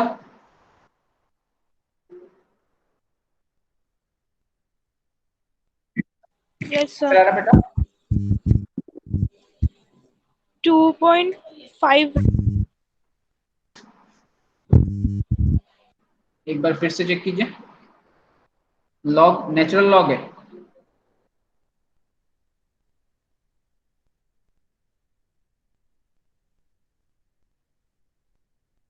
नेचुरल लॉग है।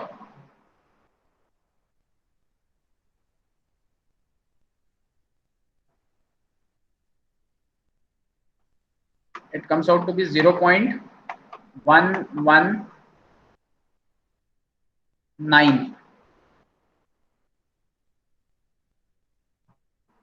अरे बीटी का वैल्यू पहले आप अलग कैलकुलेट कर लीजिए।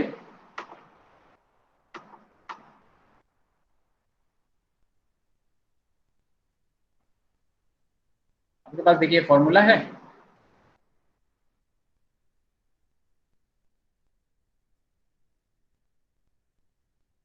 एक बार फिर से। अरे यार आंसर नहीं आया क्या आपके? आया क्या किसी का आंसर अभी? मैं क्या बोल रहा हूँ, building potential V equal to B T ln of Na2 by Na1। Vt कितना है आपका? T Vt is T divided by 11600। What is the value of T? Value of T is 300 degree Kelvin. तो 300 divided by 11600। अगर आप अलग से calculate नहीं करना चाहते, कैल्सी में डायरेक्ट यहाँ से करना चाहते तो यहाँ भी पुट कीजिए। तो यहाँ पर मैं पुट कर देता हूँ। तो it is 300 divided by 11600 then ln of Na2 it is 10 to the power of 17 and Na1 it is 10 to the power of 15। 10 to the power of 17 divided by 10 to the power of 15 it is 100। तो ये हो जाएगा आपका 3 divided by 116 ln of 100। जब आप इसको solve करेंगे तो आंसर विल बी 0.119। तो करेक्ट अप टू 2 डेसिमल। अब 0.11 अगर आप चेक करोगे तो आंसर की गेट की, तो आपको 0.1192 एक रेंज दे देगा, मतलब 0.11 या 0.12 समथिंग तक की। ठीक है, किसी को डाउट है ये न्यूमेरिकल में? मोहित डोंगरे।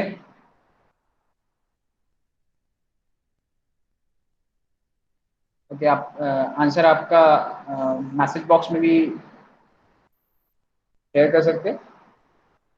ठीक है, अभी आपका आंसर आ गया। हाँ बराबर, यहाँ पर आपने आंसर चैट बॉक्स में डाल दिए 0.119। तो ये क्वेश्चन 2 मार्क के लिए गेट 2018 में पूछा हुआ है ना। उसके बाद थोड़ा सा हम और आगे के क्वेश्चन लेंगे, उसके लिए हम थोड़ा सा पीएन जंक्शन डायोड के बारे में बात करते हैं, तो कुछ न्यूमेरिकल सॉल्व करेंगे। तो PN junction diode p type और एन टाइप सेमीकंडक्टर मटेरियल को जब आप केमिकली कंबाइन करते हो तो it forms two terminal device called as a PN junction diode. ठीक है, the symbol of diode is this one. This arrow represents the direction of current. The diode allows the current to flow from P side to N side only. That it allows the current only. It allows the currents to flow in only one direction. एक ही direction में allow करता है। ठीक है, उसके बाद आप बात करते हो कि फॉरवर्ड बायस होता है डायोड, है ना। देन उसके बाद डायोड फॉरवर्ड बायस कब होता है? When the p terminal of diode is connected to positive of battery, then diode is forward bias. When n terminal is connected to negative of battery, diode is reverse biased.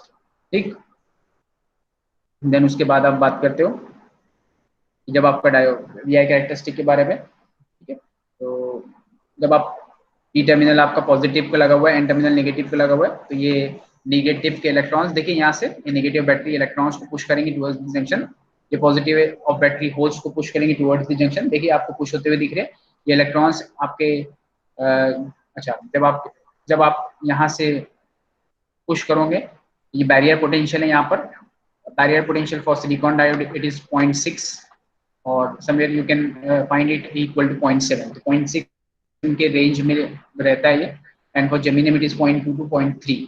ठीक, तो ये barrier potential 0.6 का है। अगर आप यहाँ पर voltage apply करते हो, इलेक्ट्रॉन इधर जाने की कोशिश कर रहे हैं, but then we know that when the applied voltage is less than the cutting voltage, electron can't cross the junction from p side to from n side to p side, and holes can't cross the junction from p side to n side. So electrons can't cross the junction from n to p, and holes can't cross the junction from p to n.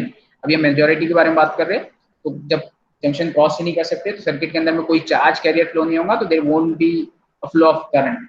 लेकिन जैसे आप voltage बढ़ाते जाओगे, when the applied voltage becomes greater than or equal to the cut-in voltage or barrier voltage, then electron can cross the junction from p to n side, from n to p side. तो n से electron junction cross करता हुआ n से कहाँ पर आ गया, p में, उसके बाद p में आया, तो यहाँ पर आने के बाद ये पॉजिटिव बैटरी को अट्रैक्ट कर लेगा। इलेक्ट्रॉन्स जो यहाँ से p के तरफ गए n से, उनकी जगह पे यहाँ पर नेगेटिव बैटरी कुछ इलेक्ट्रॉन सप्लाई करेगा, तो पूरे सर्किट के अंदर में इलेक्ट्रॉन्स फ्लो होंगे, तो अपोजिट डायरेक्शन में क्या होगा, करंट फ्लो होगा। तब when the applied voltage is greater than cut-in voltage, when applied voltage is greater than cut-in voltage। तो ये आपकी कैरेक्टरिस्टिक फॉरवर्ड कैरेक्टरिस्टिक बनी। रिवर्स कैरेक्टरिस्टिक में आपके पास electrons away from the junction move करेंगे, holes away from the junction move करेंगे, electrons away from the junction move किए, holes away from the junction move करें, डिप्लीशन रीजन का width बढ़ता जाएगा, कोई करंट फ्लो नहीं होगा ideally, practically small amount of current, reverse saturation current flow होगा, ठीक है, जो कि due to minority charge career रहेगा। ये माइनॉरिटी चार्ज कैरियर यहाँ पर है आपका, पी साइड में इलेक्ट्रॉन्स और एन साइड में होल्स है। तो मैं सिर्फ और सिर्फ अभी फिलहाल इलेक्ट्रॉन्स का मूवमेंट बता रहा हूँ। तो ये नेगेटिव बैटरी इन इलेक्ट्रॉन्स को पुश करेंगे टुवर्ड्स द जंक्शन, ये पॉजिटिव बैटरी इन इलेक्ट्रॉन्स को अट्रैक्ट करेगा, ठीक है, ये अट्रैक्ट करेगा। तो आप ये देखिए कि ये जो अरेंजमेंट है, this arrangement is favourable for minority charge carrier to cross the junction. तो minority electrons can cross the junction from p side to n side, and minority holes can cross the junction from n side to p side। तो ये electrons junction cross करके इस तरफ जाएंगे और ये holes इस तरफ आएंगे, तो सर्किट के अंदर में small amount of current flow होगा, और ये करंट जो रहेगा, ये करंट कांस्टेंट रहेगा। ये करंट क्या रहेगा, कांस्टेंट रहेगा, जिसको आप क्या बोलते हैं, reverse saturation current. This is called as a reverse saturation current. Reverse saturation current flow होगा, और आफ्टर जैसे जैसे आप वोल्टेज बढ़ाएंगे कांस्टेंट करंट फ्लो होगा, but at a certain voltage called as a breakdown voltage there will be a large amount of current will be flowing through the device, और आपका device जो है वो ब्रेकडाउन कंडीशन में चले जाएगा। ये ब्रेकडाउन कंडीशन जो है और नॉर्मल पी जंक्शन डायोड हम अवॉइड करते हैं, because it occurs at very high voltage, और उस वोल्टेज पे आपका डिवाइस डैमेज हो सकता है। एंड हम जीनर को इंटेंशनली हम ऐसा डिजाइन करते हैं कि ये ब्रेकडाउन के रीजन में ही वो एज अ वोल्टेज रेगुलेटर के जैसे बिहेव करता है। तो मैं इस ब्रेकडाउन रीजन पे थोड़ी देर बाद वापस आऊंगा, उसके पहले हम थोड़े से न्यूमेरिकल्स और सॉल्व कर लेते हैं, ठीक है।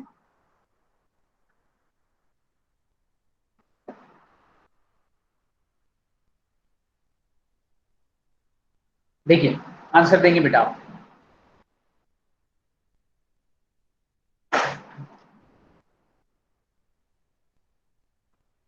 गेट 2018 में पूछा हुआ क्वेश्चन है, in a PN junction diode at equilibrium which one of the following statement is not true. ख्याल करेंगे, इट इज नॉट ट्रू। हाँ, 1 मार्क के लिए क्वेश्चन पूछा हुआ था 2018 के अंदर में। तो आप आंसर चैट बॉक्स में आंसर सेंड करेंगे, पहले क्वेश्चन आराम से पढ़ लीजिए पहले, ठीक है बेटा, आपको भी समझना इंपॉर्टेंट है, मैं आंसर बताते जाऊंगा, वन साइड कम्युनिकेशन हो जाएगा, आपको सीखने में आएगा या नहीं आएगा ये सोचना पड़ेगा। तो आप कोशिश कीजिए, ट्राई इस क्वेश्चन आपको सही आंसर मिल रहा है या नहीं, ये देख लीजिए।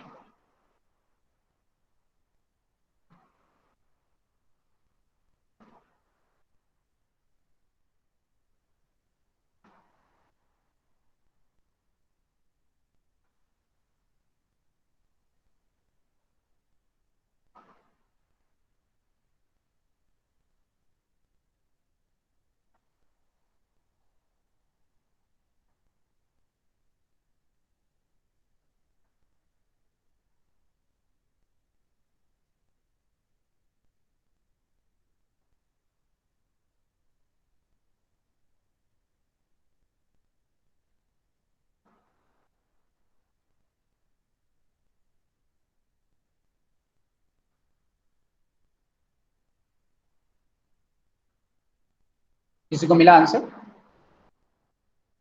Anybody got the answer?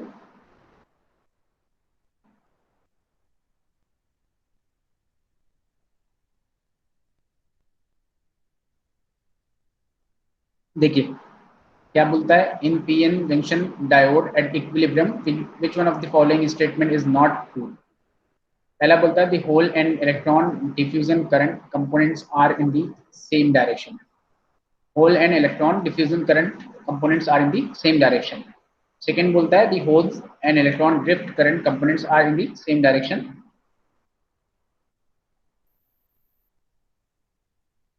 Okay, ये आंसर आपने किया। The answer is option D, it is the correct answer. चलिए मैं एक बार थोड़ा सा आपको और एक्सप्लेन कर देता हूँ कैसे, अगर आप वैसे गुड आपको समझ में अगर आपने आंसर किए। ठीक है, third one is on an average holes and electron drifts in opposite direction. On an average electron drifts and diffuses in the same direction. ये पीएन जंक्शन है। ठीक है, पी साइड से होल्स एन की तरफ जाएंगे और एन से इलेक्ट्रॉन्स पी की तरफ जाएंगे। तो देखिए ये डायग्राम यहाँ पर देखिए, ये होल्स के डिफ्यूजन के बारे में बात कर रहे हैं। होल्स इधर डिफ्यूज कर रहे हैं पी से एन की तरफ। तो जिस डायरेक्शन में होल्स डिफ्यूज हो गए उसी डायरेक्शन में डिफ्यूजन करंट फ्लो होगा। तो देखिए होल्स का डिफ्यूजन इस तरफ है, तो होल्स का diffusion from left to right है। तो जो डिफ्यूजन करंट है वो भी सेम डायरेक्शन में फ्लो होगा, तो डिफ्यूजन करंट का डायरेक्शन भी वही हो गया। देन इलेक्ट्रॉन डिफ्यूज होंगे एन से पी के तरफ, एन से पी के साइड में। इलेक्ट्रॉन जिस डायरेक्शन में डिफ्यूज हो रहे हैं उसके अपोजिट डायरेक्शन में आपको करंट फ्लो होगा। तो इलेक्ट्रॉन का डिफ्यूजन एन से पी है तो अपोजिट डायरेक्शन में करंट फ्लो होगा। ठीक, देन ड्रिफ्ट की बात करते हैं। होल्स जब आप वोल्टेज अप्लाई करोगे due to electric fields, holes move होंगे towards the junction. Positive battery holes को पुश करेगा towards the junction, negative battery electron को पुश करेगा टुवर्ड्स द जंक्शन। देखिए फिर से होल्स इधर ड्रिफ्ट हो रहे, जिस डायरेक्शन में होल्स ड्रिफ्ट हो रहे उसी डायरेक्शन में आपका करंट भी फ्लो होगा। इलेक्ट्रॉन अपोजिट डायरेक्शन में ड्रिफ्ट हो रहे, जिस डायरेक्शन में इलेक्ट्रॉन ड्रिफ्ट होंगे उसके अपोजिट डायरेक्शन में करंट फ्लो होगा। अब पहला स्टेटमेंट देखिए, the current and electron diffusion current. First statement A, the hole and electron diffusion current components are in the same direction। ठीक है, तो डिफ्यूजन करंट देखिए इसकी वजह से, होल की वजह से ये, और इलेक्ट्रॉन की वजह से भी डिफ्यूजन करंट देखिए ये डायरेक्शन। ठीक है, तो स्टेटमेंट ट्रू है। ऐसे अगर आप चेक करते हैं, the hole and electron drift current components are in the same direction. तो देखिए यहाँ पर होल का ड्रिफ्ट करंट का डायरेक्शन ये है, इलेक्ट्रॉन का ड्रिफ्ट करंट का डायरेक्शन अपोजिट सेम डायरेक्शन। तो ये भी नहीं है, तो आपका ऑप्शन आएगा डी। ठीक है, ये क्वेश्चन और है, ये सेमीकंडक्टर पे बेस नहीं करता, एम्पलीफायर पे बेस करता है, बट वो गेट 2018 में पूछा हुआ था, वहीं पर इसका नेक्स्ट क्वेश्चन था ये, इसलिए मैंने यहाँ पर ले लिया। ठीक है, तो देखिए क्या बोलता है, a good trans impedance amplifier has.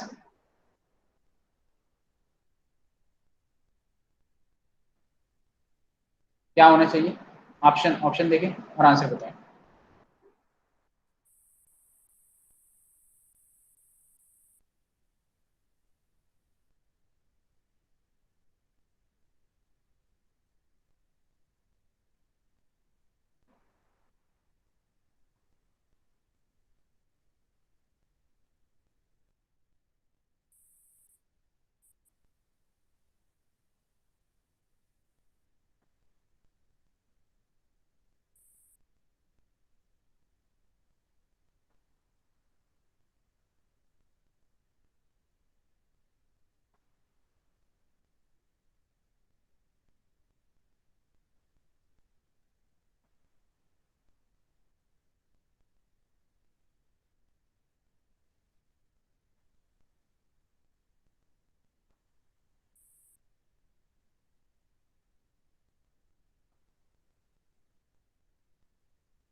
Answer message करेंगे बेटा।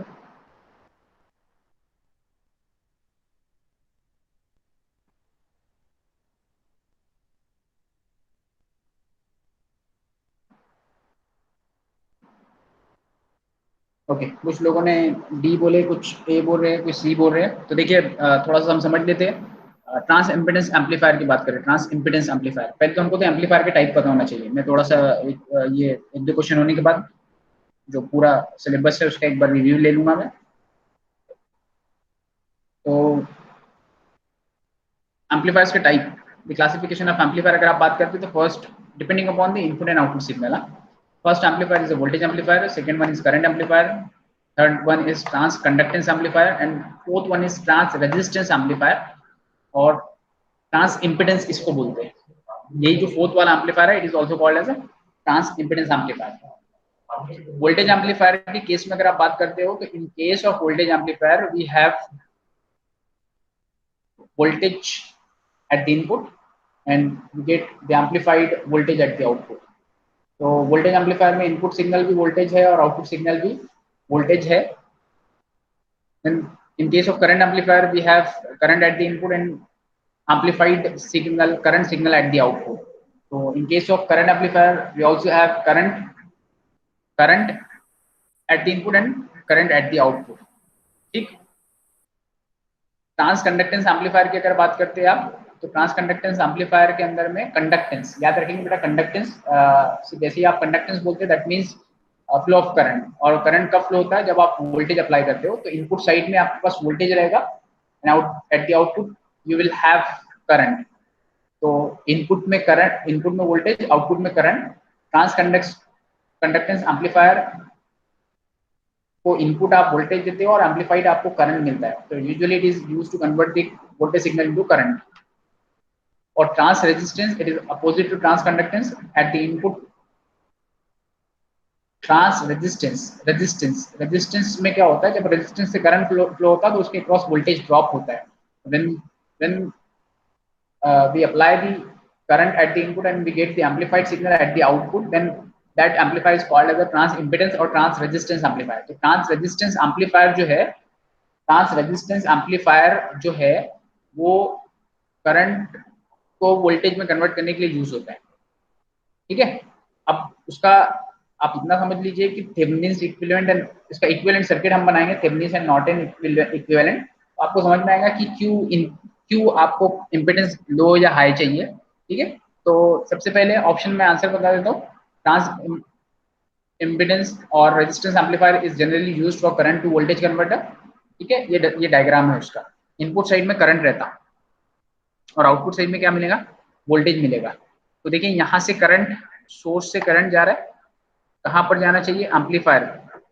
पूरा का पूरा कहाँ जाना चाहिए? एम्पलीफायर में। तो ये जो रेजिस्टेंस आर एस है, ये रेजिस्टेंस आर एस से करंट निग्लिजिबल फ्लो होना चाहिए, पूरा का पूरा एम्पलीफायर में जाना चाहिए। तो एम्पलीफायर में जाने के लिए दो कंडीशन है, या तो R S should be infinite. अब आर एस के टर्म में बात नहीं करना हमको, आर आई के टर्म में बात करना, एम्पलीफायर के टर्म में। तो आप बोलोगे कि भैया पूरा का पूरा करंट आर आई से जाए, तो कौन सी कंडीशन हो सकती है? मैक्सिमम करंट आर आई से फ्लो होने के लिए क्या कंडीशन हो सकती है? मैक्सिमम करंट आर आई से उसी वक्त फ्लो होगा जब आर आई बहुत स्मॉल रहेगा, या आइडियली अगर ये शॉर्ट रहा, पूरा का पूरा करंट कहाँ जाएगा, एम्पलीफायर को जाएगा। तो ideally R I should be zero. अब जीरो तो हो नहीं सकता, तो it should be very very small. तो R I should be very small, very very small, so that the source total the complete source current can enter into amplifier input terminal. अब आगे बढ़ते हैं, इनपुट साइड की तो बात हो गई, तो आर आई आपको चाहिए कम। अब बात करते हैं कि एम्पलीफायर क्या करता, जो भी सिग्नल उसको आ रहा है, उसको सिग्नल आ रहा है आई आई, उसको मल्टीप्लाई करेंगे गेन से, let's say gain of this amplifier is R M, तो उसने आर आई को मल्टीप्लाई किया आर एम से, और यहाँ पर आपको एक वोल्टेज मिल गया। अब ये वोल्टेज कहाँ पर जाना चाहिए, पूरा का पूरा लोड रेजिस्टेंस आर एल के क्रॉस। यहाँ पर ड्रॉप कितना होना चाहिए, ऑलमोस्ट जीरो और निग्लिजिबल। तो यहाँ पर जीरो या निग्लिजिबल ड्रॉप होने के लिए R O ideally it should be zero, R O ideally should be zero, लेकिन जीरो तो हो नहीं सकता, आइडियल कंडीशन जो है जीरो है, but ideally zero it can't be zero. तो आप बोलेंगे it should be very very small, तो आर ओ भी क्या चाहिए, स्मॉल चाहिए। तो देखिए ऑप्शन कौन सा, R I should be very very low and R O also should be low. तो अब आप ऑप्शन देखिए कहाँ पर दोनों लो है, तो low input impedance and low output impedance, option D is the correct answer. Option D जो है वो करेक्ट ऑप्शन है आपका। Okay? मैं आगे बढ़ता हूँ।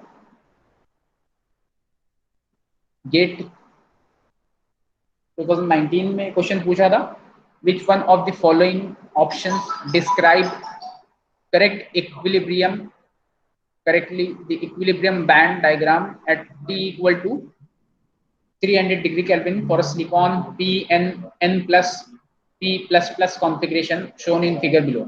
तो बेटा एक जंक्शन बना रहे हैं PN, देन यहाँ पर फिर N प्लस है और यहाँ पर P प्लस है। तो ये जंक्शन जो आप बना रहे हो, इसके अंदर में जो बैंड डायग्राम उनको ड्रॉ करना है, और बैंड डायग्राम यहाँ पर दिया हुआ रहेगा। कौन सा बैंड डायग्राम इसको क्लोजली रिप्रेजेंट करता है, या इसके लिए क्लोज मतलब ऑप्शन क्या आएगा वो देखिए, कौन सा बैंड डायग्राम इसके लिए वेरी क्लोज रहेगा। 4 ऑप्शन है, एक बार देखिए आप और आंसर चैट बॉक्स में देखिए।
आंसर करेंगे बेटा।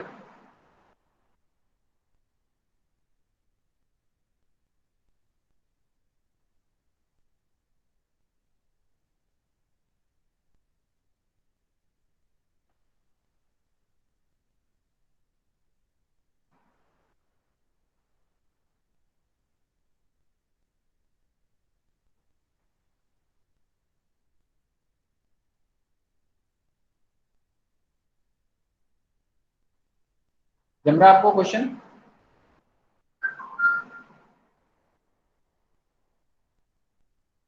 एनर्जी बैंड डायग्राम से रिलेटेड है क्वेश्चन, ठीक है। मैं आपको ये, आप एनर्जी बैंड डायग्राम आपने पढ़े होंगे, मैंने वैसे आपको थोड़ा सा ब्रीफ सिर्फ मैंने फर्मी लेवल बताया, diagram conduction band and valence band बताया। तो देखिए यहाँ पर जो EC है,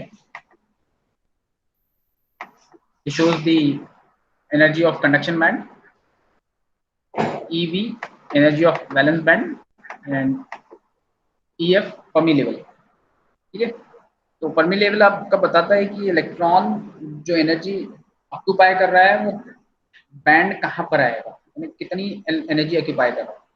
तो आप का जो फर्मी लेवल है, अगर आप एन टाइप सेमीकंडक्टर की बात करते हैं तो एन टाइप सेमीकंडक्टर के लिए फर्मी लेवल ऊपर शिफ्ट हो जाता है कंडक्शन बैंड की तरफ, बिकॉज एन टाइप के अंदर में इलेक्ट्रॉन्स फ्री है, तो मोर नंबर ऑफ इलेक्ट्रॉन्स फ्री है, कंडक्शन बैंड में बहुत सारे इलेक्ट्रॉन्स है, तो इलेक्ट्रॉन वहां ज्यादा है, इसलिए फर्मी लेवल आपका शिफ्ट होता है किधर, कंडक्शन बैंड की तरफ। जब आप पी टाइप की बात करते हो तो पी टाइप के अंदर में होल्स मेजोरिटी में है, इलेक्ट्रॉन्स माइनॉरिटी में है, और होल्स कहां पर आपके बैलेंस बैंड की तरफ है, तो जो आपका फर्मी लेवल है वो शिफ्ट हो जाता है टुवर्ड्स द बैलेंस बैंड। ठीक है, तो ख्याल रखिए एन टाइप के लिए, जैसे मैं अगर यहाँ पर बात करूं, this is your conduction band,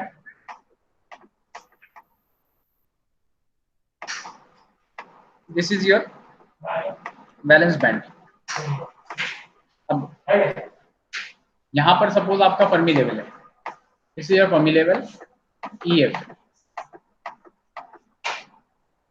ठीक है, अगर ये एनर्जी बैंड डायग्राम हम एन टाइप के लिए अगर बनाते हैं तो इलेक्ट्रॉन्स यहाँ पर फ्री इलेक्ट्रॉन्स बहुत ज्यादा रहेंगे। ये जो फर्मी लेवल सेंटर में है ये इंट्रिंसिक के लिए, क्योंकि इंट्रिंसिक में number of electron and number of holes equal होते हैं, तो सेंटर में रहेगा। जब एन टाइप के लिए रहेंगे तो ये फर्मी लेवल ऊपर शिफ्ट हो जाएगा। और अगर हम पी टाइप की बात करेंगे तो वैलेंस बैंड में होल्स बहुत सारे हैं, तो ये फर्मी लेवल जो सेंटर में था वो कहां पर आएगा, नीचे की तरफ आ जाएगा। तो अब एन में कंडक्शन बैंड की तरफ और पी में वैलेंस बैंड के करीब रहता है, ऐसा देखते हुए आप देखिए कौन सा ऑप्शन जो है वो करेक्ट है।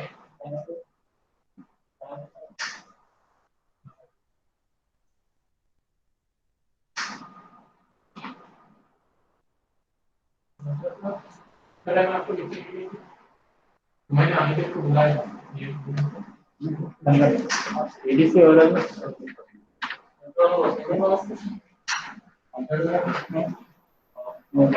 नाम देखिए, नाम ठीक है।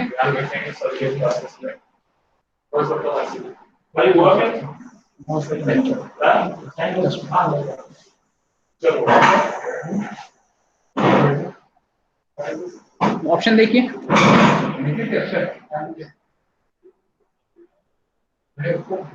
कॉलेज में आया क्या दरकार फोन लगा 2 घंटे बाद। देखिए पहले बात करते हैं आप, पहला जो आपका बार है वो पी है, तो पी में आपका फर्मी लेवल कहाँ जाएगा, बैलेंस बैंड की तरफ। Second one is an, third is an plus, मतलब हेवली डोप्ड एन रीजन है, तो फर्मी लेवल ज्यादा क्लोज होगा इससे। और fourth one is P plus plus, तो यहाँ पर फर्मी लेवल वैलेंस बैंड से सबसे ज्यादा करीब में रहेगा, तो यहाँ पर कंडक्शन बैंड के करीब में आएगा, वैलेंस बैंड के करीब में आएगा, यहाँ कंडक्शन के करीब में, यानी दोनों का जो ऑलमोस्ट गैप रहेगा सेम रह सकता। यहाँ पर जो n प्लस में फर्मी लेवल है it will be more closer then this n, और p प्लस में वैलेंस बैंड से सबसे ज्यादा करीब रहेगा। तो ऐसा कौन सा ऑप्शन है जिसमें देखिए कि p प्लस में सबसे ज्यादा करीब है फर्मी लेवल,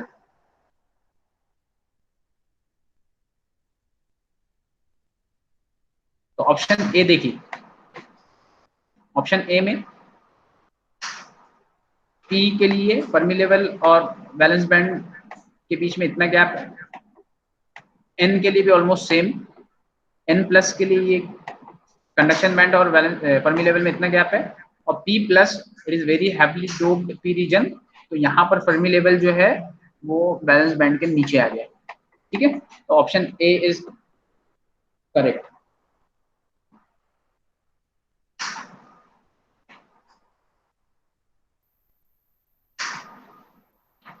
हाँ ऑप्शन ए, ठीक है।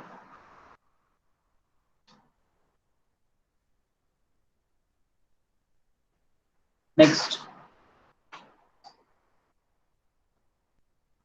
the correct circuit representation of the structure shown in figure below. ये स्ट्रक्चर दिया हुआ है, इसके लिए कौन सा सर्किट रिप्रेजेंटेशन करेक्ट है?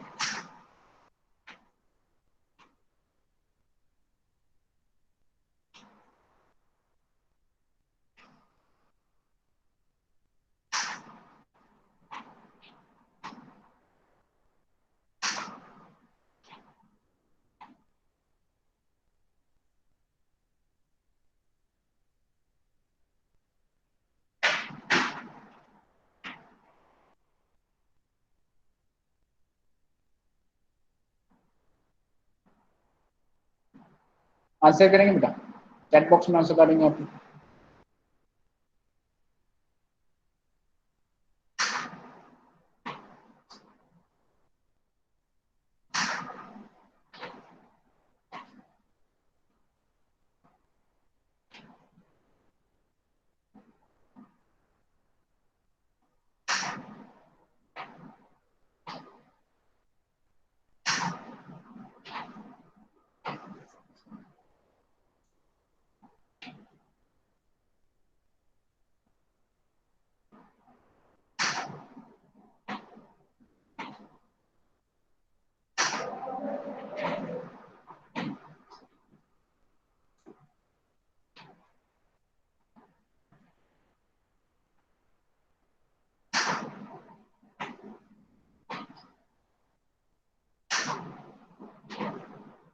गेट में आपको इतना टाइम नहीं मिलेगा।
आंसर नहीं मिला आपको अभी तक के?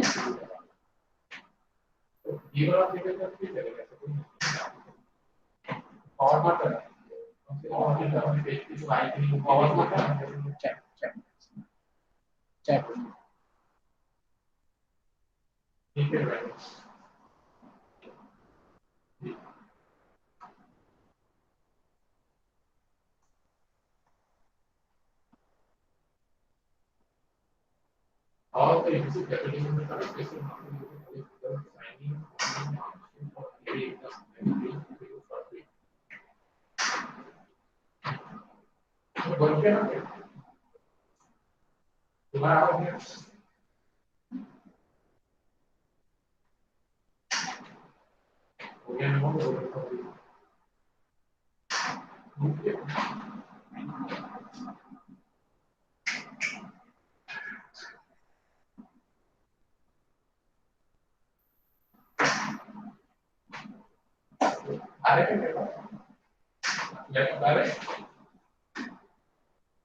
Okay, answer is a.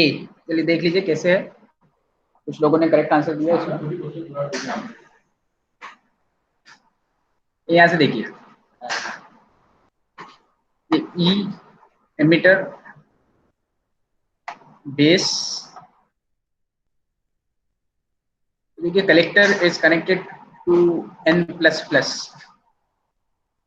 Heavily doped n region को कलेक्टर कनेक्टेड है।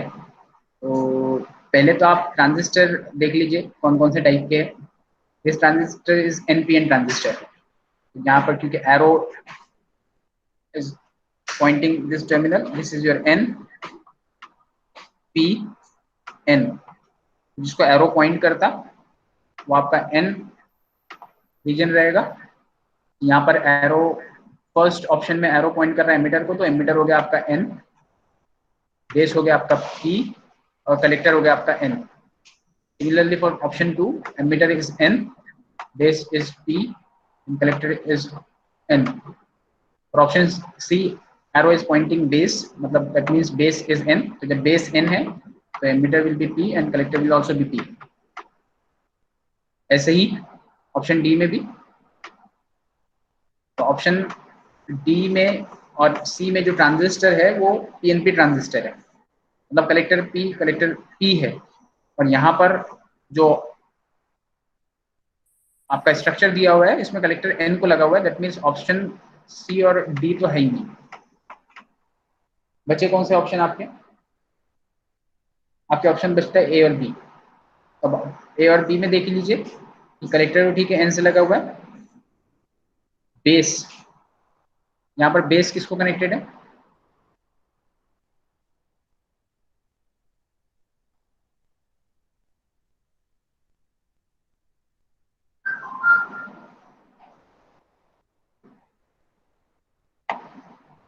P को, एमीटर किसको लगा हुआ है? N को, ठीक है। तो देखिए बेस P पे लगा हुआ,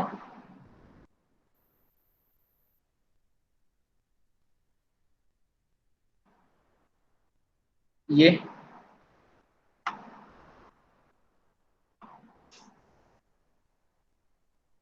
और एमीटर N को लगा हुआ, यहाँ पर हेवली डोप्ड N और ये लाइटली डोप्ड। तो option A is correct option.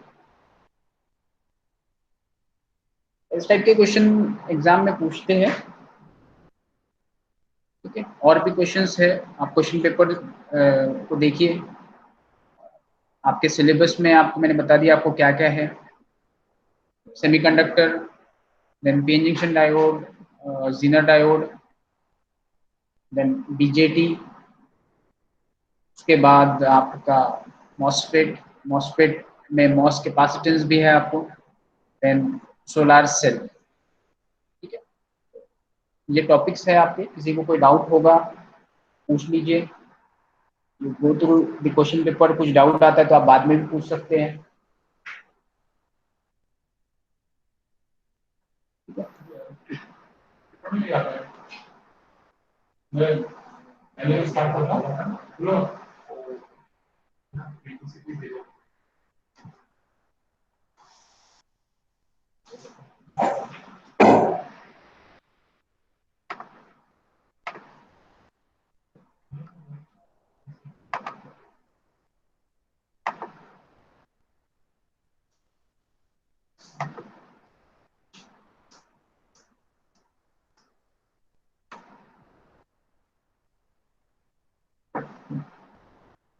किसी को डाउट है बेटा कुछ? अंकिता,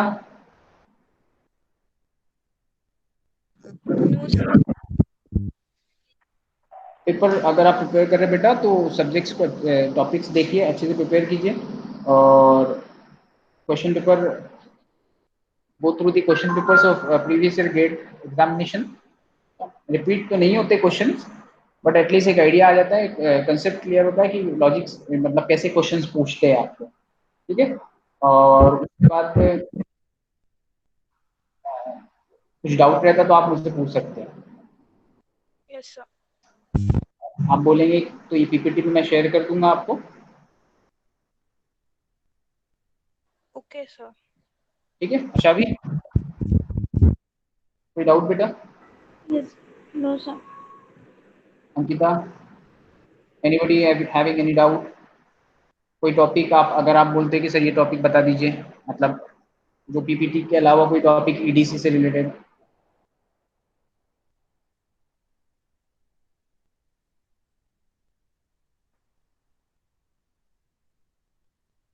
कोई टॉपिक नहीं?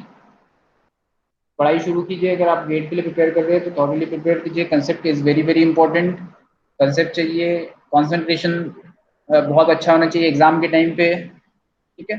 कुछ क्वेश्चंस ऐसे रहते हैं जो हमको ऐसा लगता है कि शायद अरे ये नहीं जमेगा, it is very difficult one, but अगर आप उस पर ध्यान देते हो, थोड़ा सा आप फोकस करते हो, तो you you will come to know about कि भाई ये क्वेश्चन तो बड़ा आसान था, है ना।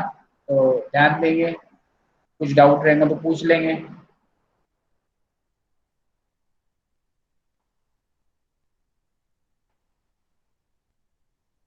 किसी को कोई डाउट नहीं है, शैल वी स्टॉप हियर।